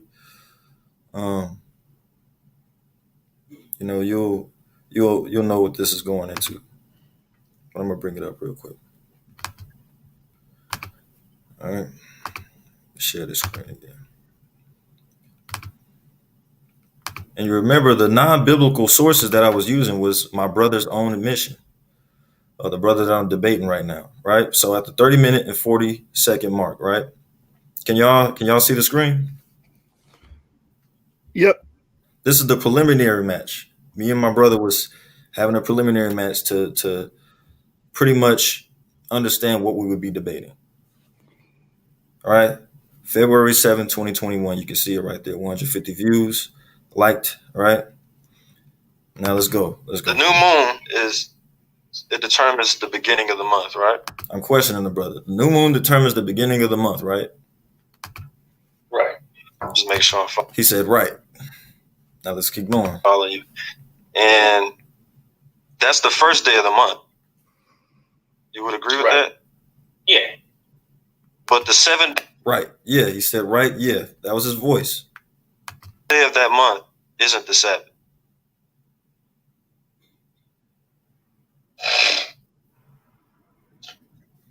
Seven days from that, it would be the Sabbath, yes. The brother just admitted that 7 days from the new moon, it would be the Sabbath day. Right? Because, and he also admitted that the new moon is the beginning of the month. I mean, I don't even know why we're debating. Like, actually, when after this preliminary match was over, and Jashub and Yeremiah, they was asking us if we wanted to debate. I was waiting for the brother's response because, it pretty much seemed like he was in agreement with me the whole preliminary match, even though he's debating his argument is contrary to what he was agreeing with me about. But the brother wanted to do the debate. So I came into this debate expecting a brother to do a presentation, pretty much giving proof to why we should keep the Sabbath according, in correlation with the Gregorian calendar, which is a heathen calendar, by the way, which my opponent, the heathen slayer, said that he uses to determine when his Sabbath is. It's not our calendar. The Gregorian calendar is pretty much branched off from the Julian calendar, which branched off from the Roman calendar. It was the Romans' calendar. Right? I initially came into this debate just thinking, okay, he's going to bring proof of why we should do it this way. But he hasn't shown it yet. He hasn't shown Friday evening to Saturday evening yet. So why should I keep it that way? If the biblical narrative is showing me all throughout the Bible, from what I brought out so far, that I'm supposed to keep the Sabbath the 7th day from the new moon. And like I said, I was trying to make a point before my last turn ended about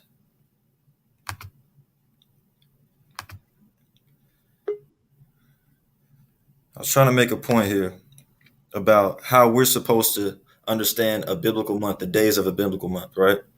So let me share the screen.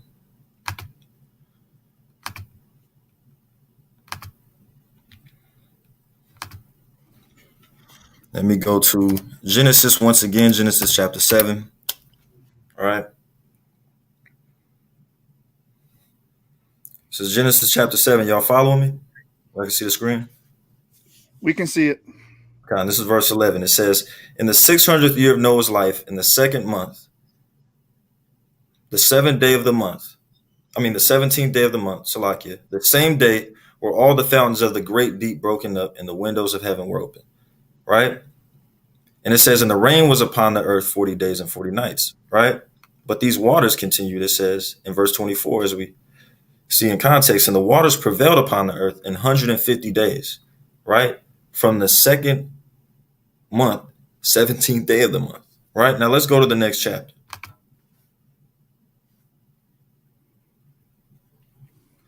This is Genesis chapter 8. It says, verse 3. Let's start from verse 3. And the waters returned from off the earth continually. And after the end of the 150 days, the waters were abated. So let's see what time it was when this happened. And the ark rested in the 7th month, on the 17th day of the month, upon the mountains of Ararat. Right? So from the 2nd month, 17th day, to the 7th month, 17th day, right? 150 days passed. 5 months passed. 150 divided by 5 is 30, right? So we can understand that from the biblical narrative that there's 30 days in a month. There's supposed to be 30 days in a month. Just from the flood account and the account of the flood and the time it took for the waters to be abated from when they started. There's 30 days in a biblical month, the way we're supposed to understand it as Hebrew Israelites, that is, right? Now, let me bring up something real quick.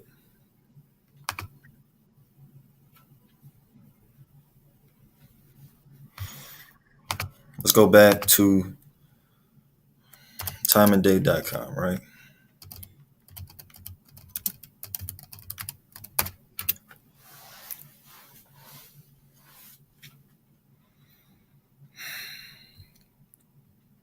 Gregorian calendar. Let's read about the Gregorian calendar real quick.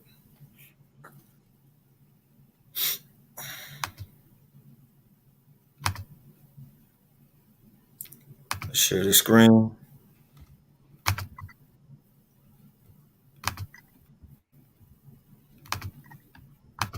So remember, from what I just read in the Bible, we understand that there's supposed to be 30 days in a month to us Hebrews, to us Israelites. There's 30 days in a month.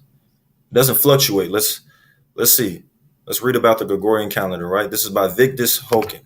All right, let's read about Victus Hoken a little bit real quick, right? Victus Hoken, web editor and journalist. From 2011 to 2020, Victus wrote about a large variety of topics for timeanddate.com and was in charge of our social media letters, newsletters, and front page. She was also the editor in charge of timeanddate.no, our Norwegian website. She has a master's in journalism, history, and philosophy. All right, so let's see what Victus Hoken has to say about the Gregorian calendar. The Gregorian calendar is today's internationally accepted civil calendar and is also known as the Western or Christian calendar. Right? the Western or Christian calendar. All right. Goes on to say, the Gregorian calendar is the most widely used calendar in the world today. It is the calendar used in the international standard for representation of dates and times. It is a solar calendar, solar, not lunar, based on a 365-day common year divided into 12 months. Of irregular months, 11 of the months have either 30 or 31 days. So it fluctuates. But you subscribe to a Gregorian calendar to determine when your Sabbath days are, even though the Gregorian calendar doesn't correlate with the way we're supposed to understand the days of our months biblically. It goes on to say, while the second month, February, has only 28 days during the common year. However, nearly every 4 years is a leap year when one extra or salary day is added on 29 February, making the leap year in the Gregorian calendar 366 days long. All right?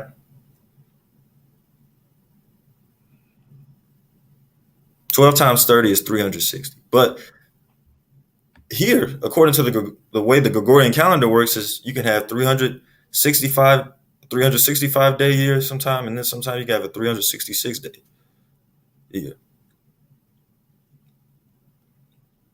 And it says the days of the year in the Gregorian calendar are divided into 7-day weeks, and the weeks are numbered 1 to 52 or 53. The international standard is to start the week on Monday.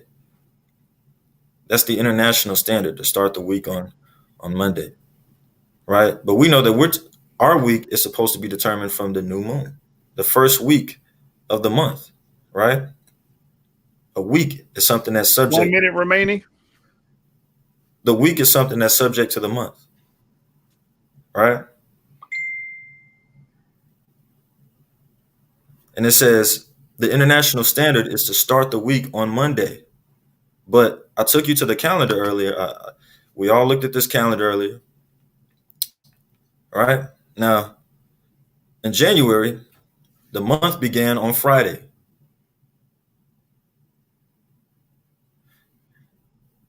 Yeah, it starts on Monday in February and March. But in April, we see it starts on Thursday. As a matter of fact, in May, it starts on Saturday.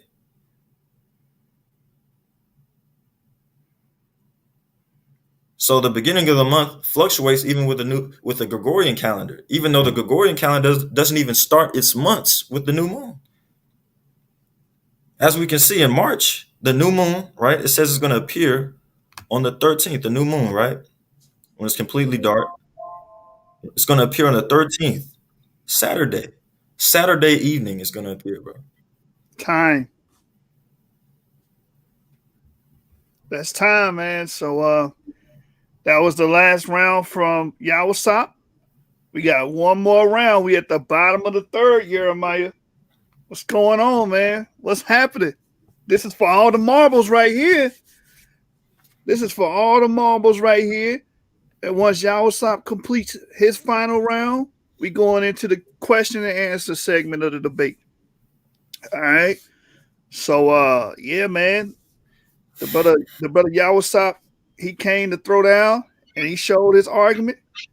Now it's the turn of Heathen Slayer to come back and give his final arguments of the night before the question and answer segment. Yeah, man. I'm looking for some rebuttals, man. You know what I'm saying? Some of this stuff got to be dealt with, man. You know what I'm saying? Like these calendars, man. Are we following the white man's calendar? I mean, what's going on here, man? Right? Let me know. What did the ancient, man? You know what I'm saying? I'm trying to figure out what's going on here, man. You feel me?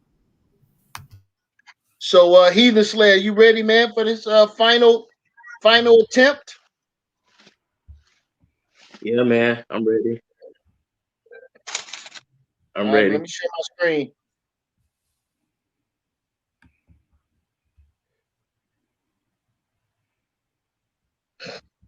Hit that like button, subscribe to the channel, subscribe to the Source Debate League on YouTube. We got another debate tonight, y'all. So y'all stay tuned. Stay tuned. 11 o'clock EST, 10 o'clock CST. Got another debate with Yashar Tanks on the Ground versus Trentus Wade. I believe that brother's name is. So y'all come through, show y'all support. They're going to be debating about Melchizedek.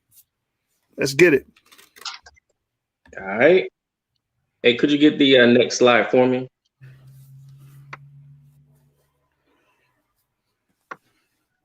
All right. So my opponent spent a fair enough time talking about that, I believe, Gregorian calendar or Julian calendar, whatever, which is further away from the truth.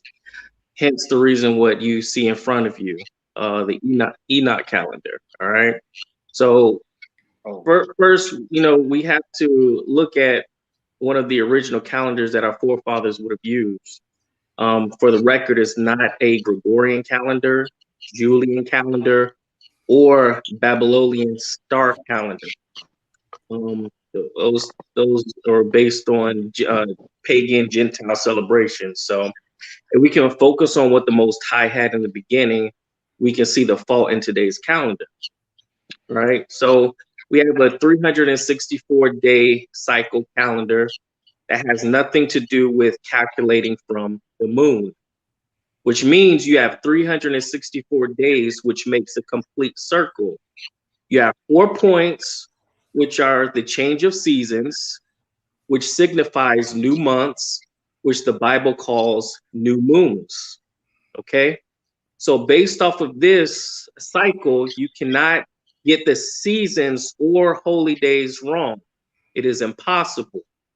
So how does this coincide with Sabbaths? So this is how it coincides with Sabbaths. Go to the next slide.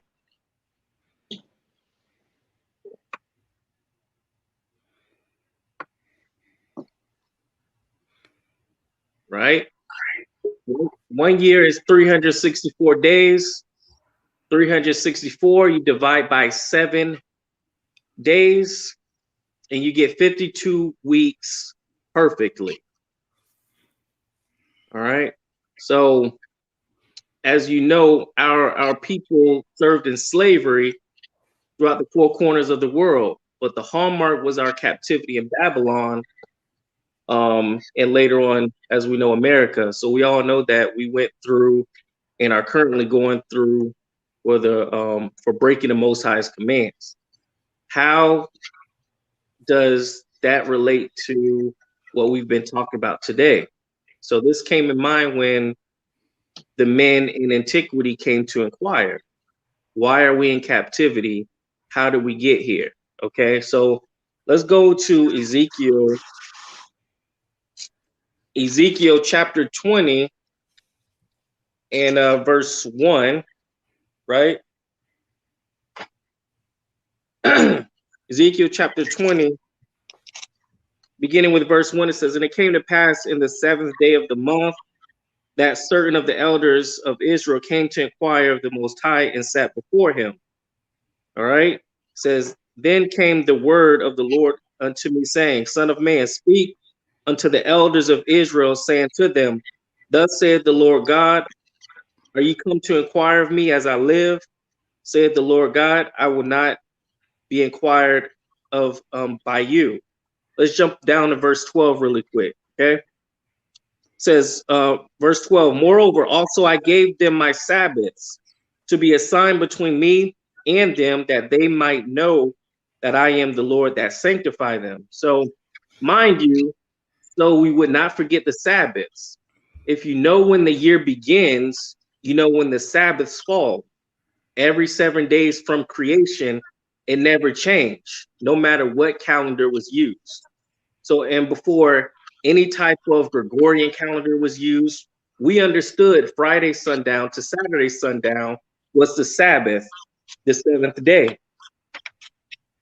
So it was perpetual, no leap year, no Julian, no Gregorian calendar. Each year the spring would fall the same time. So we're covering this so we don't do this incorrectly moving forward and not violate the law of the Sabbath. Okay, so when you look at Ezekiel chapter 20 and verse 12, we see that he gave his Sabbaths to Israel and nobody else. So the Gentiles over in Israel are not following according to scripture. Okay. Verse 12, it says, to be a sign between me and them. This is a sign between him and his people. This is not just talking about the weekly Sabbaths, but the four change of season Sabbaths and the feast Sabbaths as well. So all of this is impossible if you do not know when the first day of the year comes. Now, the reason we don't know as Israel, we were taught by the Jew. A lot of us were taught by the Jewish people who follow the Babylonian Talmud to calculate from the moon. Again, you'll find it rare that to find any Hebrew using the moon to calculate. So the sign between the Most High and His people is the Sabbaths. Verse 13 says, "For the house of Israel rebelled against me in the wilderness. They walked not in my statutes, and they despised my judgments. Which if a man do, he shall even live in them. In my Sabbaths they greatly polluted. Then I said I would pour out my fury upon them in the wilderness to consume them." All right. How does a person pollute the Sabbaths? All right. We're going to look into that. Now let's keep it going. Let's jump down to verse number 20. It says, "And hallow my Sabbaths, and they shall be a sign between me and you, and they may know that I am the Lord your God. Notwithstanding, the children rebelled against me and walked not in my statutes, neither kept my judgments to do them, which if a man do, he shall even live in them. They polluted my Sabbaths. Then I said, I will pour out my fury upon them to accomplish my anger against them in the wilderness." So we understand that polluting the Sabbath comes a curse which led to our forefathers' downfall. If these institutions have our records and they know the Sabbaths were our downfall, who would teach us to do it correctly? All right. So we know that Christianity not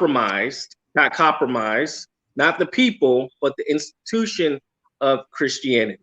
All right. Not the ones that go to church because they don't know any better, but the institution of Christianity, like Constantine and the council in the 4th century, changed the Most High Sabbath to Sunday. So he told the people, since Christ rose on the first day, the Sabbath is now moved to Sunday. So we're talking about the Jewish people who appear to follow it on the outside, but have our records and will never tell us how to follow it according to the Most High. So let's get an example of polluting the Sabbaths. We're going to go into the Apocrypha, 2nd Esdras, chapter 14, and beginning with verse 1. And it reads, "And it came to pass upon the 3rd day, I sat under an oak, and behold, there came a voice out of a bush over against me and said, Esdras, Esdras. And I said, Here I am, Lord. And I stood up upon my feet. And he said unto me in the bush, I did manifestly reveal myself unto Moses and talked with him when my people served in Egypt. And I sent him and led my people out of Egypt and brought him up to the Mount of Sinai, where I held him by a long season." So Moses was shown the secrets of the times and the end as well. Let's jump down to verse 10 really quick for the sake of time. It says, "For the world hath lost his youth, and the time begins to wax old." So the Most High is showing Esdras how old the earth is. Okay. It says, for verse 11, "For the world is divided into 12 parts, and the 10 parts of it are gone already, and half of a 10th part. And there remaineth that which after the half of the 10th part." So it's showing us that it's not 100 million years like we've been taught, and is going into each part. So it was telling us how each segment up into the end of the entire world. When Christ comes back, there's 12 parts. So from creation to the consummation or the end of time is 12,000 years. When it's talked about half of a 10th part, that's talking about the amount of time before Christ comes, which from Esdras to Christ was about 500 years. So half of a 10th is 500 years before Christ is when he is speaking to Esdras. So when Christ comes, which is in the future tense, that would be the 10th part. And the other 2/10 would be 2,000 years from Christ's birth, which calculates from my calculations to around 2007. Okay, so based on my calculations, 2007 would be the real millennium in which we are in the 13,000 year. So almost over 10 years ago, we went into another millennium. So the Most High allowed us to go into scripture to calculate the days, but also to creation from creation up to date by using scriptures. So we're in the third days. So I know in Daniel, it says that they would think to change the laws and times, ignoring what they have done. Information has been gathered to correctly get the Most High's time. So the Sabbaths are not calculated by the moon at all. Okay. So now verse 13, back in chapter 14, verse 13 in Second Esdras, it says, now therefore set thine house in order and reprove thy people, comfort such of them as be in trouble, and now renounce corruption. So we're going to expound on this a little bit more to get some examples of polluting the Sabbath. We see in Esdras, Moses was shown secrets, some to tell the people, some to keep secret for a while. But we're gonna go into some more records. All right. So how much time do I have? You have 2 minutes and 50 seconds. 2 minutes and 50 seconds. Ooh. You want to make it all count, brother. This is it. Well, this is it, like the Michael Jackson flick. You hear me? I hear you. It's gonna be too much time. So, oh man, didn't have that much time.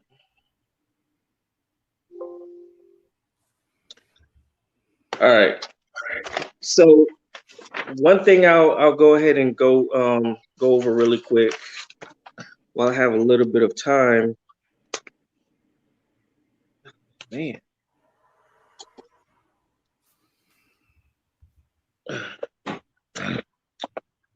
All right, I'm gonna go to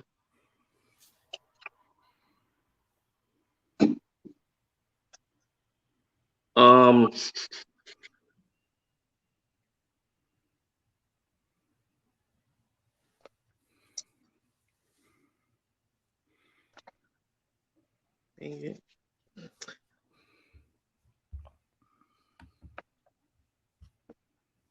A minute and 30 seconds left, brother. I got you. Appreciate it. All right, so let me go here really quick. All right, so I'm gonna go to the Book of Jubilees really quick, chapter 50, and I'm gonna start with verse 1. It says, and after this law I made known to thee the days of the Sabbaths in the desert of Sinai, which is between Elam and Sinai. And I told thee of the Sabbaths of the land of Mount Sinai, and I told thee of the Jubilee years and the Sabbath of years. But the year thereof have I not told thee, till ye enter the land which ye are to possess. And the land also will keep its Sabbaths while they dwell upon it, and they will know the Jubilee year. So in order to understand time, we have to understand Jubilees, okay? So it has nothing to do with the moon.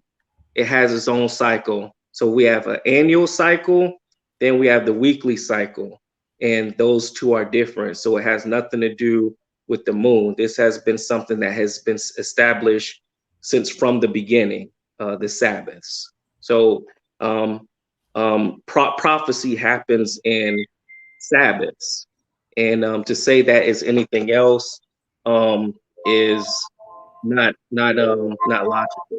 So with that, I'll go ahead and yield my time.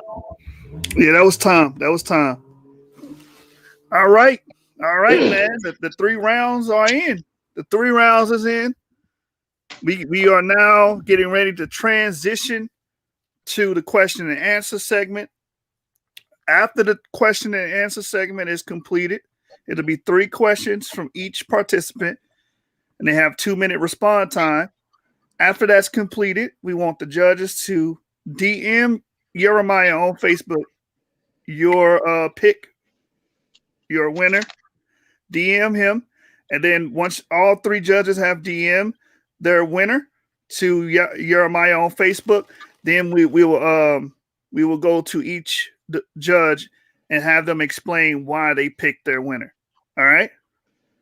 So, CEO, are you there? Yeah. Appreciate that, man. Definitely looking forward to it, man. I got I'm having a little technical issues over here, man, but my DM is working fine, so I'll be able to get that. So the reason we're doing that, family, is we don't want somebody's explanation, one of the judges' explanations, to affect the next judge, right? So we're trying to keep it as fair as possible, right? So we get everybody to put their votes in first, then they can just give their explanation, so everybody is standing on their own merit. All right. So with that, man, we can unleash the brothers with their 3 questions.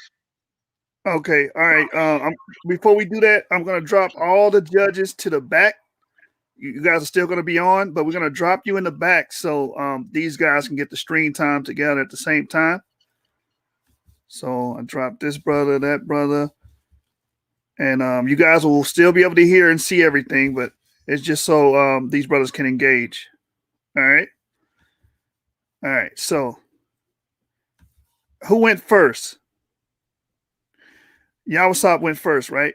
Okay. So since Yawasap went first, we're going to get the first question to Heathen Slayer. And Yawasap, you will have 2 minutes to respond, brother. And you're on mute too, brother. You might want to unmute yourself. Salaki. All right, it's on you, Heathen Slayer. Pose your first question. Yes, sir. So when it comes to Nehemiah chapter 13, verses 15 through 22, how would I determine the new moon?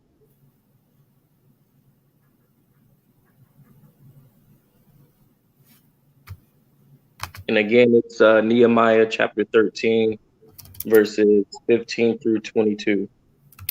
Come.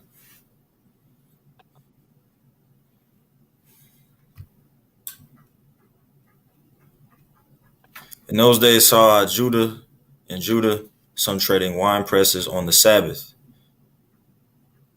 and bringing in sheaves and ladding asses, as also wine, grapes, and figs, and all manner of burdens, which they brought into Jerusalem on the Sabbath day. I would understand that that's the 7th day of the week, right? The 7th day, the end of the week. And I testified against them in the day wherein they sold victuals. There dwelt men of Tyre also therein, which brought fish and all manner of ware, and sold on the Sabbath unto the children of Judah and Jerusalem. Then I contended with the nobles of Judah, and said unto them, what evil thing is this that you do and profane the Sabbath day? Did not your fathers thus, and did not our God bring all this evil upon us and upon this city? Yet you bring more wrath upon Israel by profaning the Sabbath. You said in verse 22, right? Yeah. This passage isn't saying anything about the new moon, but I would say we determine the new moon. It would be dark. It would be pretty much when the moon can't be seen. the end of the waxing. I mean, the end of the waning period and the beginning of the waxing period. It's dark. That would be when the new moon is.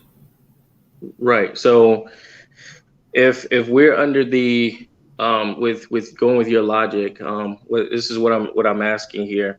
With your logic, and you're saying that the new moon, right, is the Sabbath, right? So when I'm looking at this, But I didn't say that.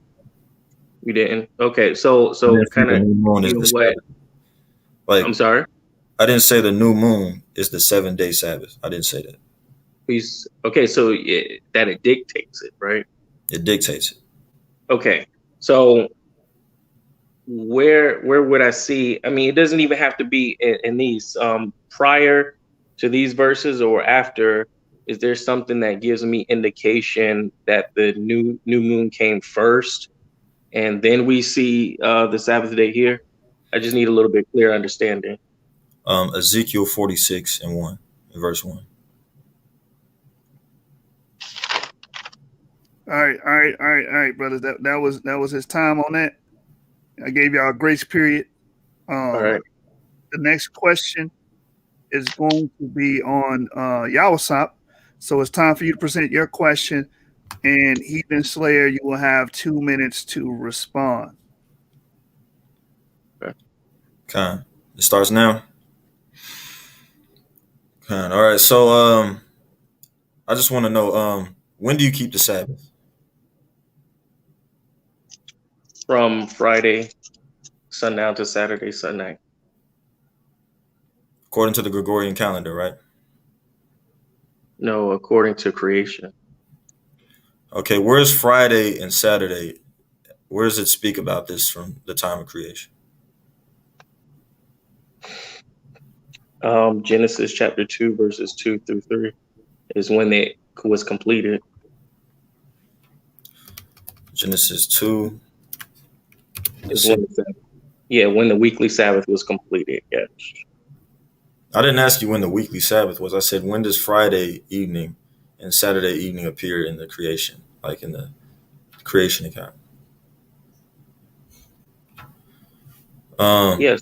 So you have the evening and morning was the 6th day, and then you have in chapter 2 that the Sabbath was hallowed and sanctified. Okay, so it doesn't say Friday evening or Friday sundown to Saturday sundown anywhere in Genesis 2, 2 through 3. Of course not. Yeah. And are you saying that this 7 day is a literal day, like a 24-hour day? The weekly? Are you saying that the 7th day here in Genesis 2, 2 through 3 is a literal day? No, not that one. No, but it was set up for the weekly. Okay. Well, what would you understand this day as? What is this day?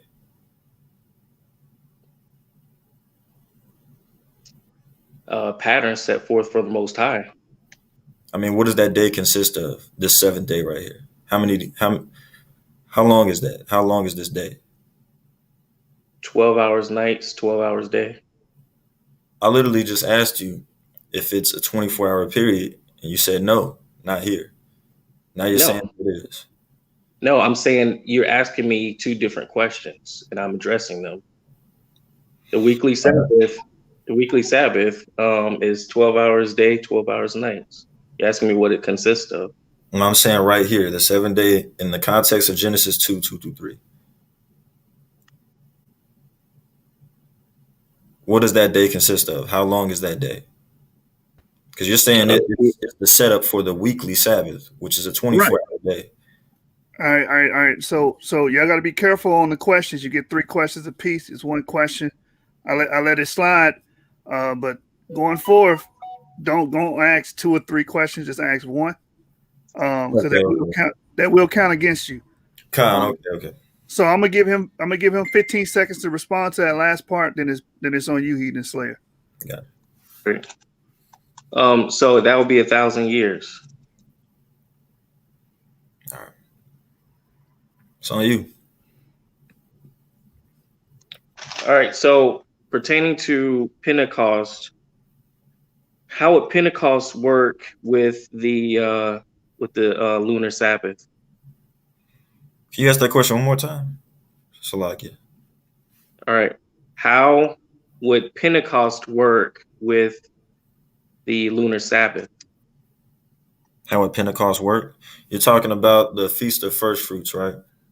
Mm-hmm. It would work exactly as Leviticus 23 says it should. Let's go there.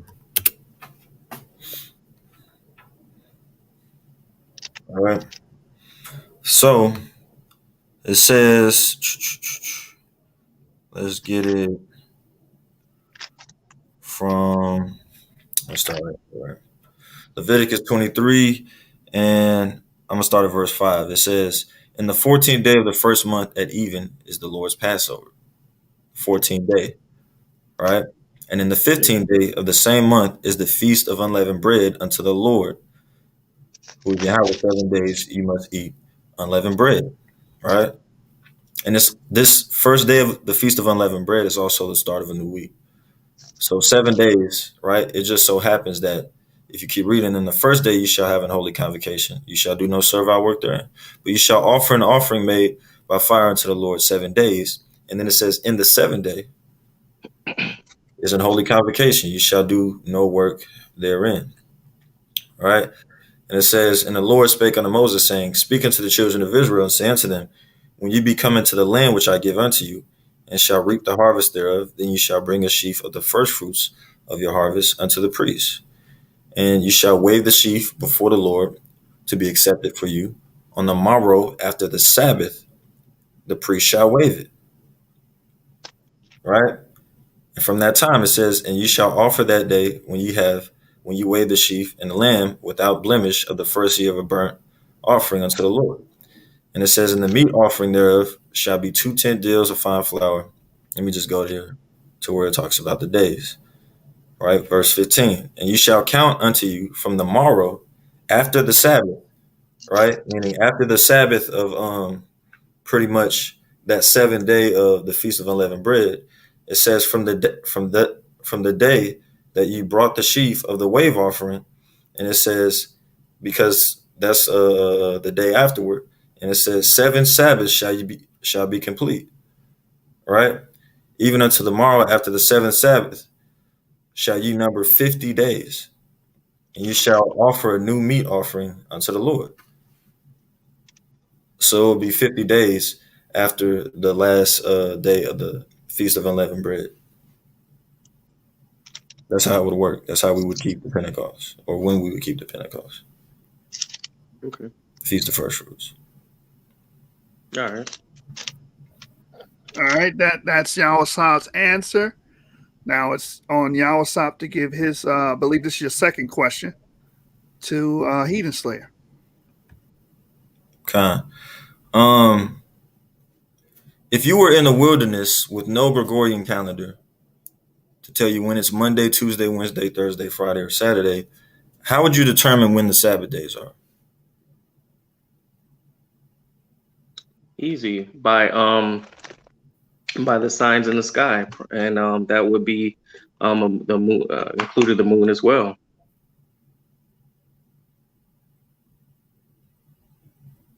All right, that's my question. All right, so the third and final question is on you, Heathen Slayer. All right. So at the time of Christ, we know that during that week that he was prior to him being crucified, there's two Sabbaths during that week.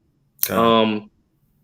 So with that being said, how would that work out with the lunar Sabbath if there was two Sabbaths at the same time? Well, we know that he was betrayed on the night of the Passover, right? And so the day portion of the Passover, that same day, that's when he was crucified. The day after, as we read in Leviticus 23 and 5 and 6, it says, in the 14th day of the month at even is the Lord's Passover. All right. So instead of just celebrating a regular Sabbath at that point, which is the 7th day, the end of the week, the Passover would be kept. All right. And then it says, and on the 15th day of the month is the feast of unleavened bread unto the Lord. 7 days you must eat unleavened bread. Now watch what it says. And the first day you shall have an holy convocation. This is that high holy day that it talked about. You shall do no servile work therein. Right? Now it talks about another Sabbath that happens after this. Let's see. But you shall offer an offering made by fire unto the Lord, verse 8, 7 days. And the 7th day is an holy convocation. You shall do no work therein. All right? So 7 days after the first holy convocation is another holy convocation. All right? And we can see that these days fall on a day of the month. We know a month begins with the new moon, right? So, I mean, we would keep these, we would see that the time in which he was crucified or put to death pretty much, it correlates with what we see in the law here about these certain days coming after the new moon, after a certain amount of days that the new moon appeared. All right. So final question is on Yawasap. This is your third and final question. Khan, do you have any proof that the 7th day of the week perpetually from the beginning of creation is always Friday evening and Saturday evening? Do you have any proof of that?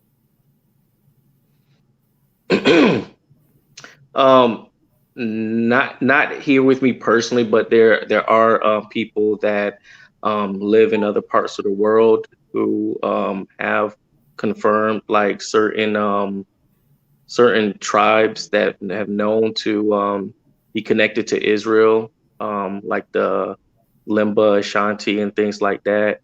They still kept those days. So there is proof with some of those tribes. Well, can you show me some proof? Like, that's what I was asking for. Like, if you do have the proof, I was expecting you to show it. Okay, Salakia. No, not on me. Just what I know from people who travel and have brought back that information of what they saw and what they recorded. Con. So it's more hearsay. No, it's actually facts. There's nothing hearsay about those type of tribes. They've been I'm losing the word for it, but those different tribes have been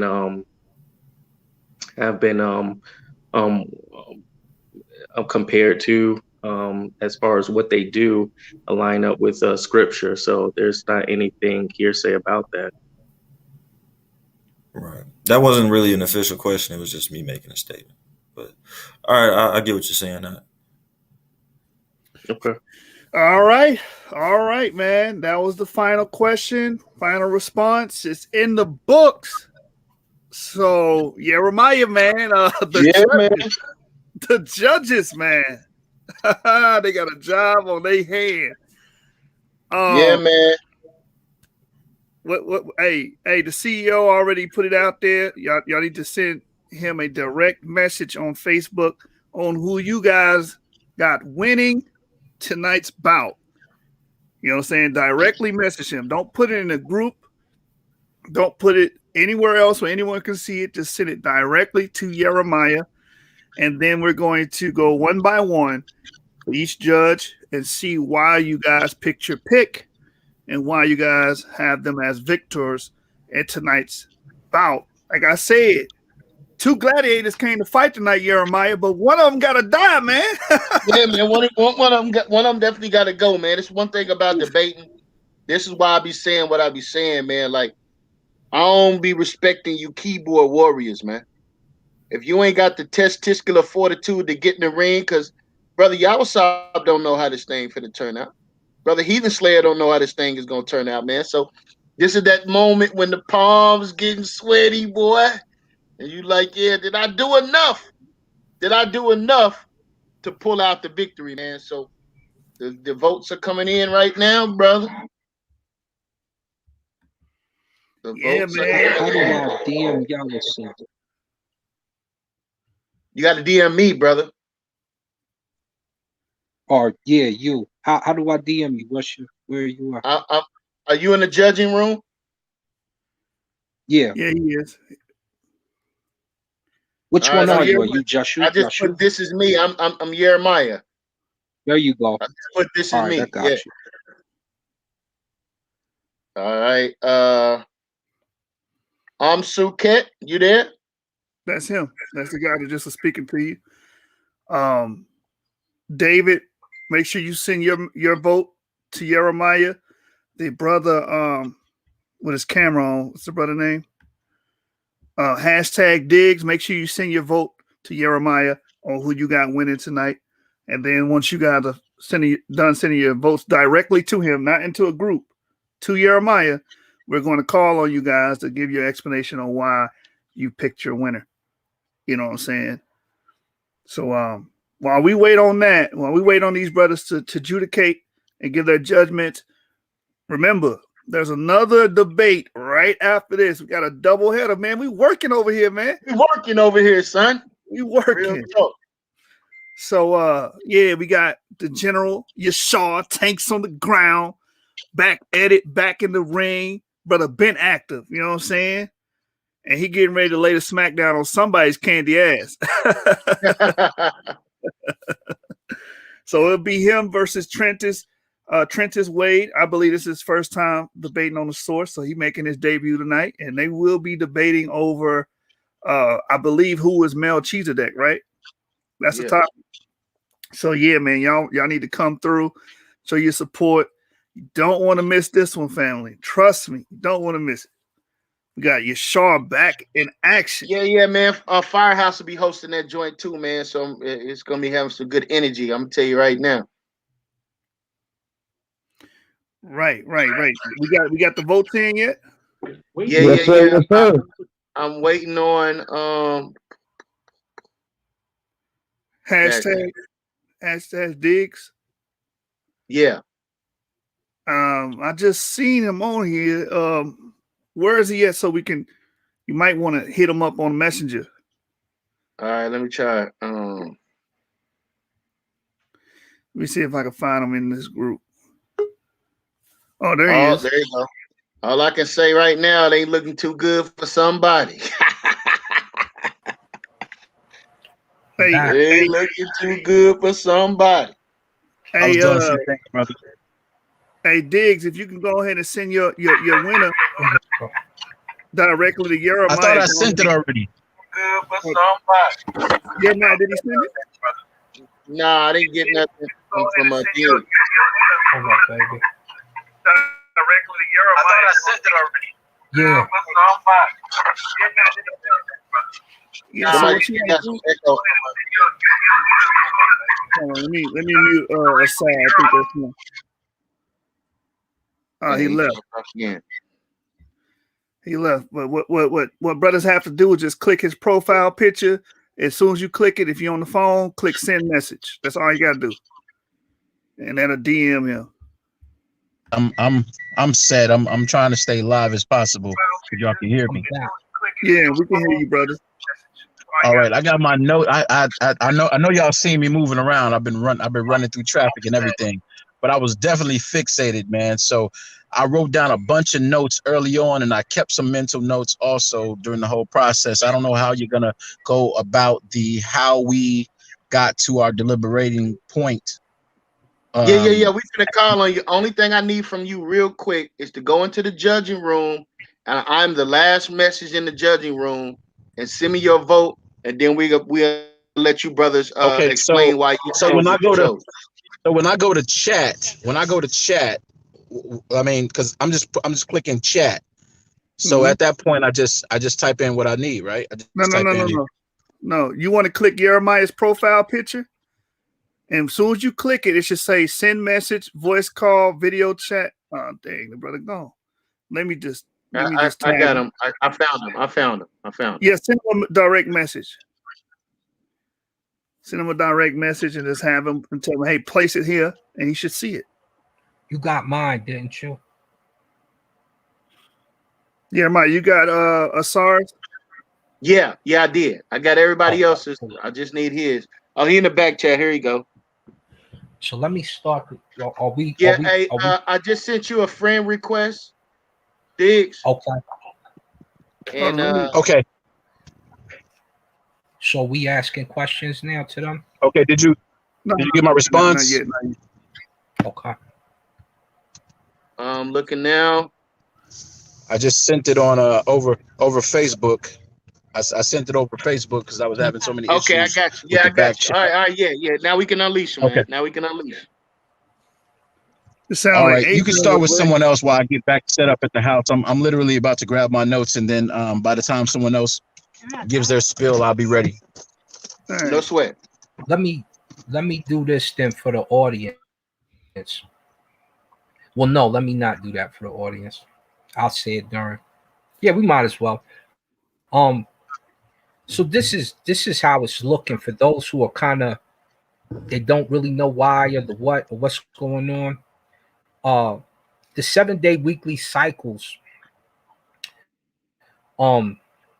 Christians follow the 7-day Roman weekly cycle since 31 Common Era.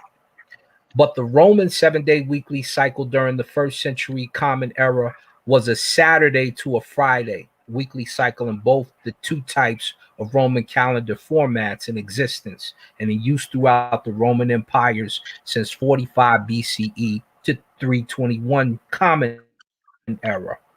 Between that time span, the Roman civil calendar was the 8-day Julian nundial calendar, which had a 7-day Saturday to Friday basic weekly cycle followed by an 8th day called Market Day. Last part. In 321 Common Era, Constantine the Great, or the non-great, made 3 changes to the Roman 8-day Julian calendar. He dropped the 8th day, known as Market Day, turning the Roman civil 8-day Julian civil calendar into a Roman 7-day civil calendar. And he made Sunday, which was the 2nd day of the Roman Julian weekly cycle. So he made Sunday, which is actually the 2nd day of the Roman Julian weekly cycle. The official worship day throughout the Roman Empire for both Christians and pagans alike, and he made Sunday the new official perpetual market day during the remaining 16 years of his reign. So he added Sunday in there. And Sunday is actually the 2nd day. I mean, Saturday is first. Now, is our brother back? Yeah. We waiting on you to give your winner, brother. Thought you was giving okay. I thought he said wait that till man he comes gave a back. whole break. That man gave a whole breakdown in the history of the game. Yeah. I was looking for this for one of them. I thought one of them might bring this out or something, right? So I had some questions for each one of them real quick just to see where they're at. Yawasap, do you follow the Gregorian calendar? I use it, but not to determine when the Sabbath is. Heathen killer, do you follow the Gregorian calendar?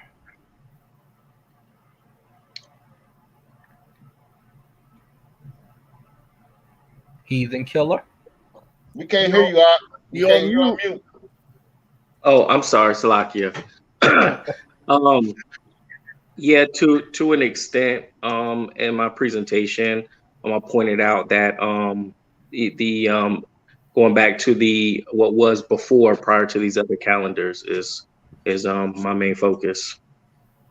So you follow the Gregorian. Now you put up the math for why you shouldn't follow the heathen calendar, right?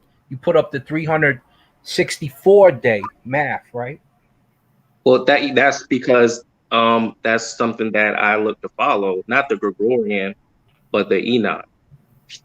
Okay, so let me ask you this: using that particular calendar, when does your Sabbath day fall? Because they're marked from the numbers you gave. Right.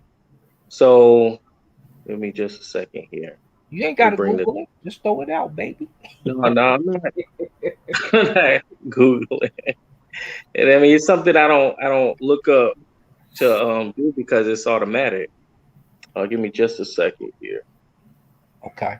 While he's looking those up, or he's grabbing information, they're the 8th, the 15th, the 22nd, and the 29th. Well, yeah, that's based on the new moon, though. That's based off the math you gave. You know that, right? No, that's based on the new moon. Yeah, that's based on the new moon. That's what I'm saying. Yeah, 364 days a year, right? Yeah. Right. So, and I'm an astronomer and a wind wet wob, you know. So I'm an hour watcher and ancient Kemet. This is your heathen brother telling you why you use that particular calendar, because I have the same similar one, right? Now, because those are the days, you kind of fall off, because you said this one thing over here, but you put up the math for your opposition. So you in this case, I have to give the victory to your brother, because even though he doesn't know the math, he's stuck to his premise, and you put up the math for him, disqualifying your argument.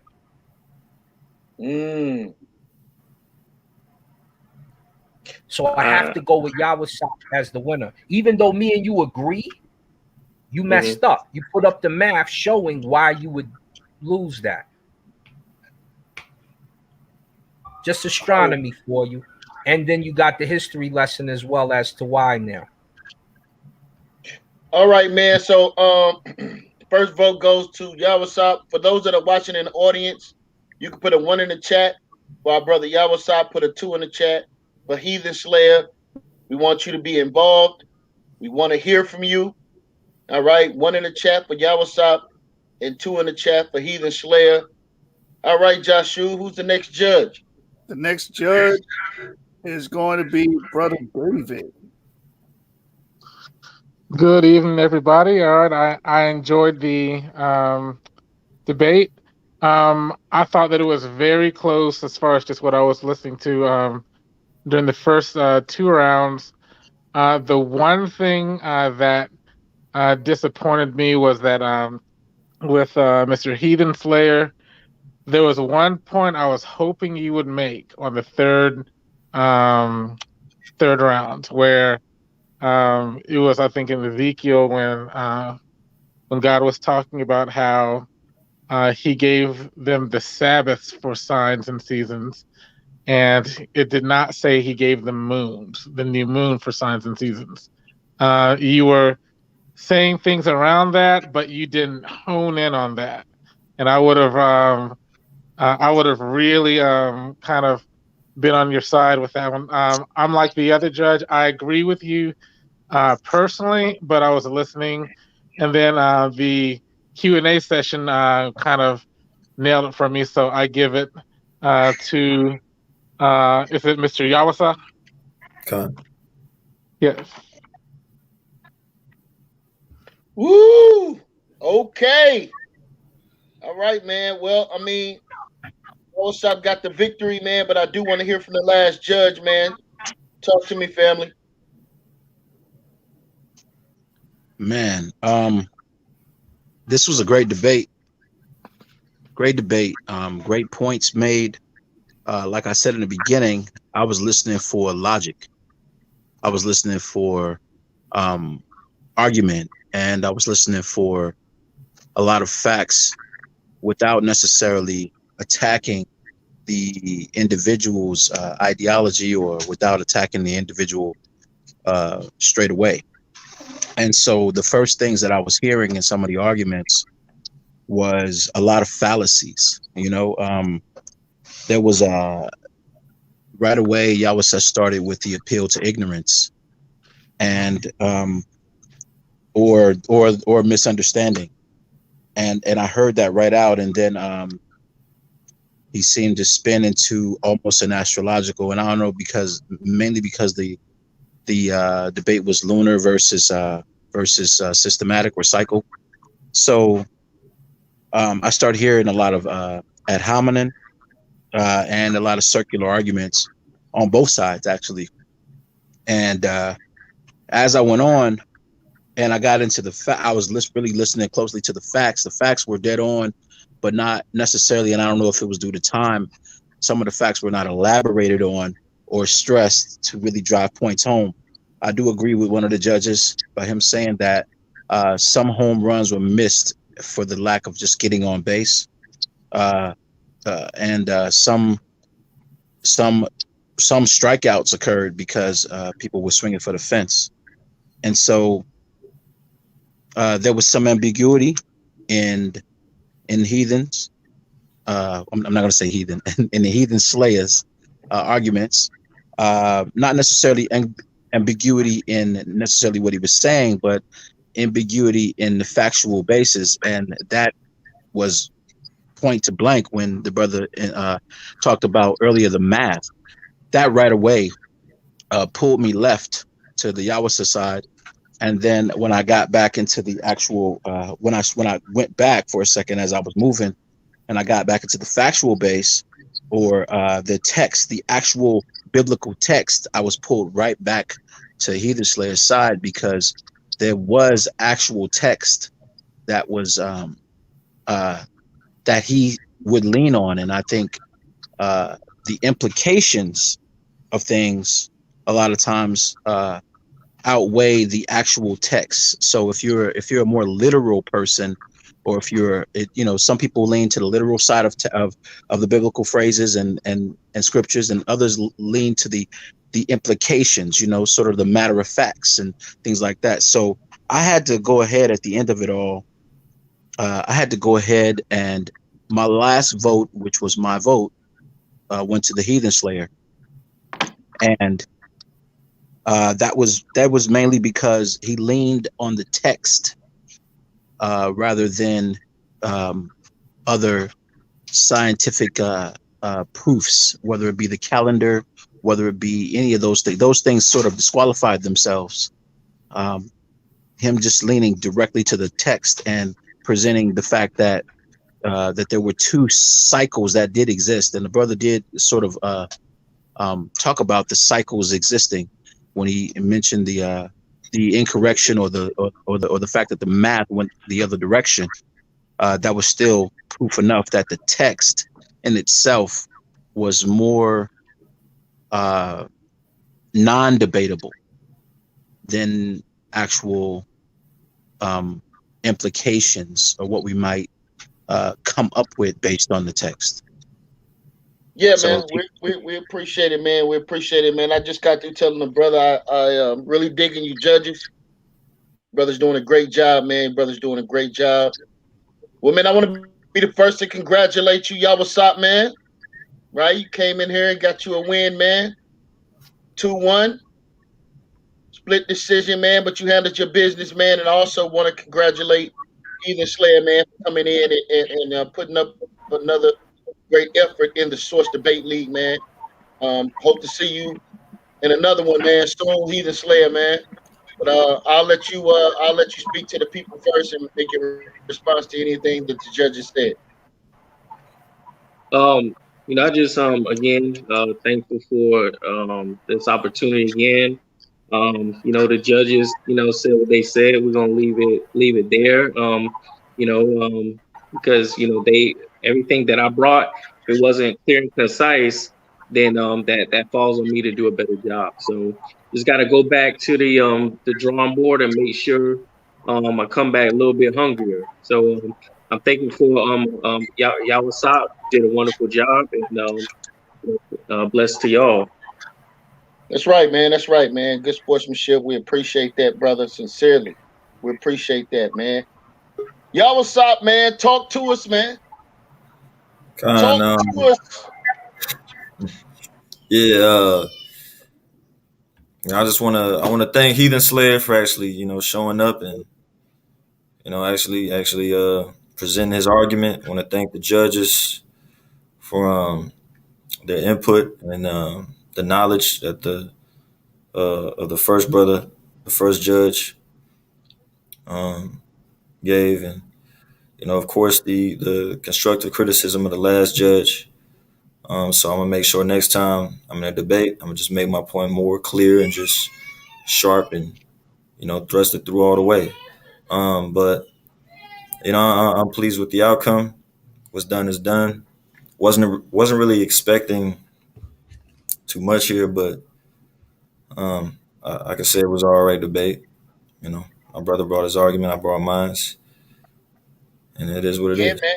Yeah, man. Well, at the end of the day, man, we hope that you felt like you was treated well here, man. It's a lot of, in the words of my brother, Black Jesus Minister, a lot of nigger nuts running around here with their mouth open about the source.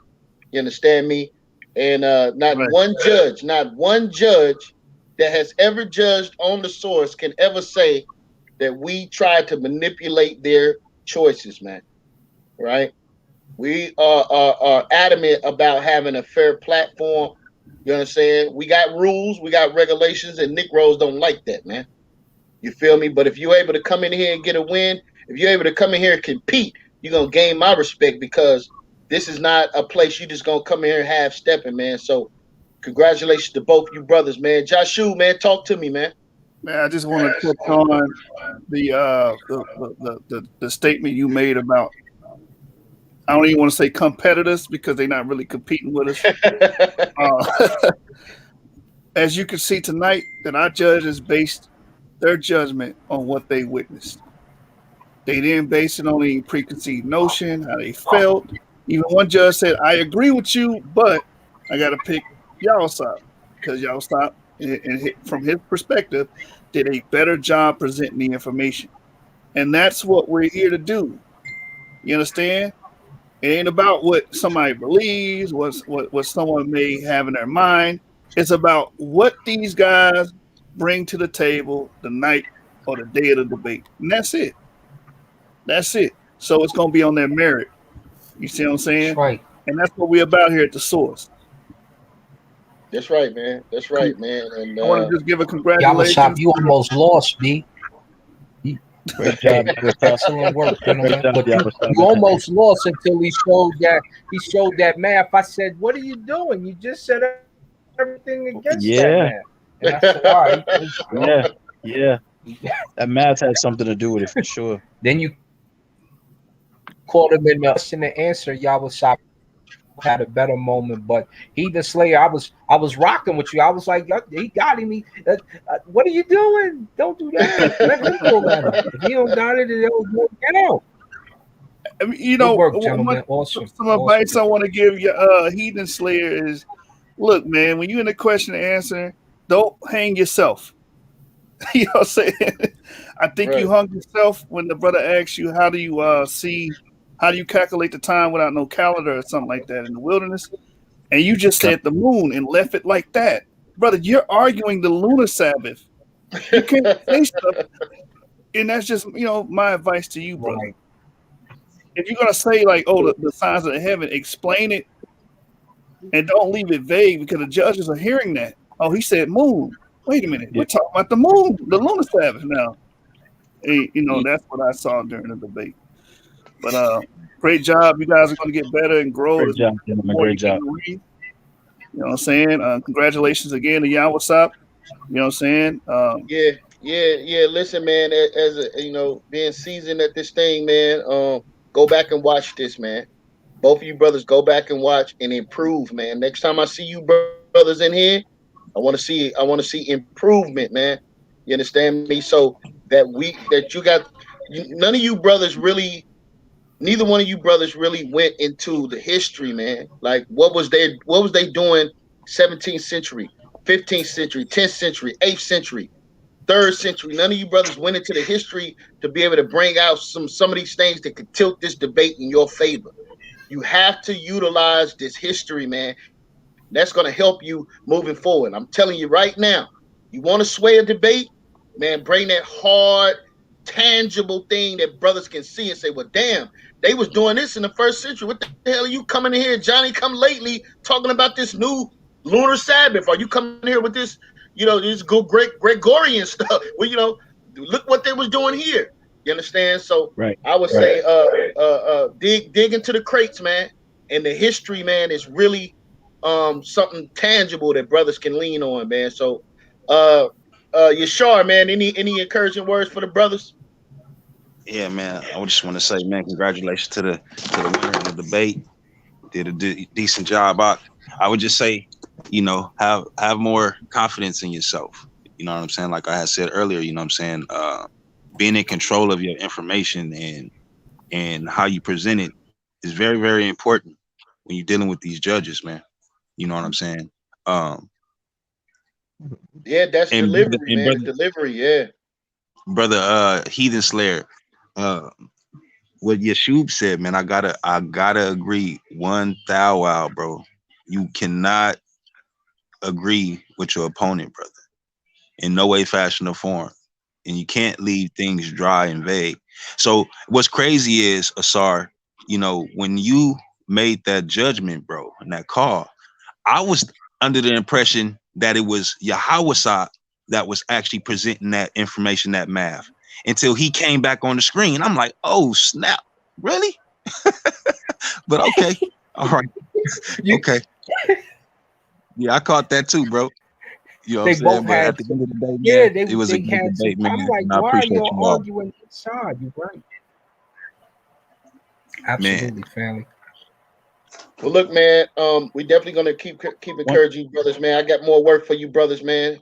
So it's gonna be working diligently, man, to get you brothers right back in the ring, man. That's what it's all about. Again, you're building up your portfolio, you're sharpening your sword. Every time you do it, you're gonna improve, man. All right, so look for more to come, man, from these brothers, man. Two young brothers in the source, man, rocking and rolling, man. We building up men over here, man. Understand that. Great question, man. Great way to use your sword in reverse, because if not for the question, for those questions, I love that part of this entire debate was the question, the Q&A, the 3 questions, man. So yeah, that's man. A big part. Never do away with that section. Never do away with that. Yeah. That was where definitely a way to turn the sword on oneself or shine a light on one's weaknesses. So that's right, man. All right, man. We out of here, man. We gotta get ready for another head buster. What's up, your general? Man, that victory is very, very sweet, brother. Hey, man, I don't want to hear all that, man. Okay, brother. That's all right, man. We're going back to the lab, man. You know what I'm saying? Yeah. All right. New Jersey Nets had lost a couple of games, but the season ain't over, brother. Understand it. The Chicago Bulls run this thing, man. Ready to trade again. Hard want another trade. And what's up, y'all? All right, man. I'm gonna have to say this, and I know Kansu does not want me to do this. You're not even worth discussing these matters with. Little motherfucker gonna try to rob me. Well, I'm gonna show you how we do it up here in Benton. No, I wasn't trying to rob. Shut up! Before I bust a cap up in you. Now who sent you? No. So what's up? We standing tall in your short stuff. Yes. Our nuts is the bullshit that you dressed up. Address us on scholarship, homie, knowing you messed up. So fessed up, you look for the best, knowing that that's us. So what's up? We standing tall in your short stuff. Yes. Our nuts is the bullshit that you dressed up. Address us on scholarship, homie, knowing you messed up. So fessed up, you look for the best, knowing that that's us. Sword clown, know that it's over like it's the 4th down. We the source now. Hear a big bang with tanks on ground. More than the scrimmage, yeah, we forcing the sin, yeah, we pushing no limit. Leave the fight with no blemish. You the hometown, but you not receiving no privilege. We gon' do you bad, rape, rob, and pillage. But we nothing like the white man. I can see that you a big fan. Every time we go live, I see you in the damn stands. Watching and plotting, I see that you stalking a bit. Yes. You laughing at your people, they seeing you taking Here's the definition of plagiarism. The practice of taking someone else's work or ideas and passing them off as Crazy one's own. ass nigga, we the source, yeah, we sight source. Spitting hot flames more hotter than hot sauce. For real? Chummy ass nigga, I'm grabbing the light sauce. Yeah. Me and my amigos, we kill it and take off. So wake the hell up, the source with validators. When you looking at the source, we know that we elevated. Our ancestors' writings, we work to commemorate it. Now you fully understand why the source is so motivated.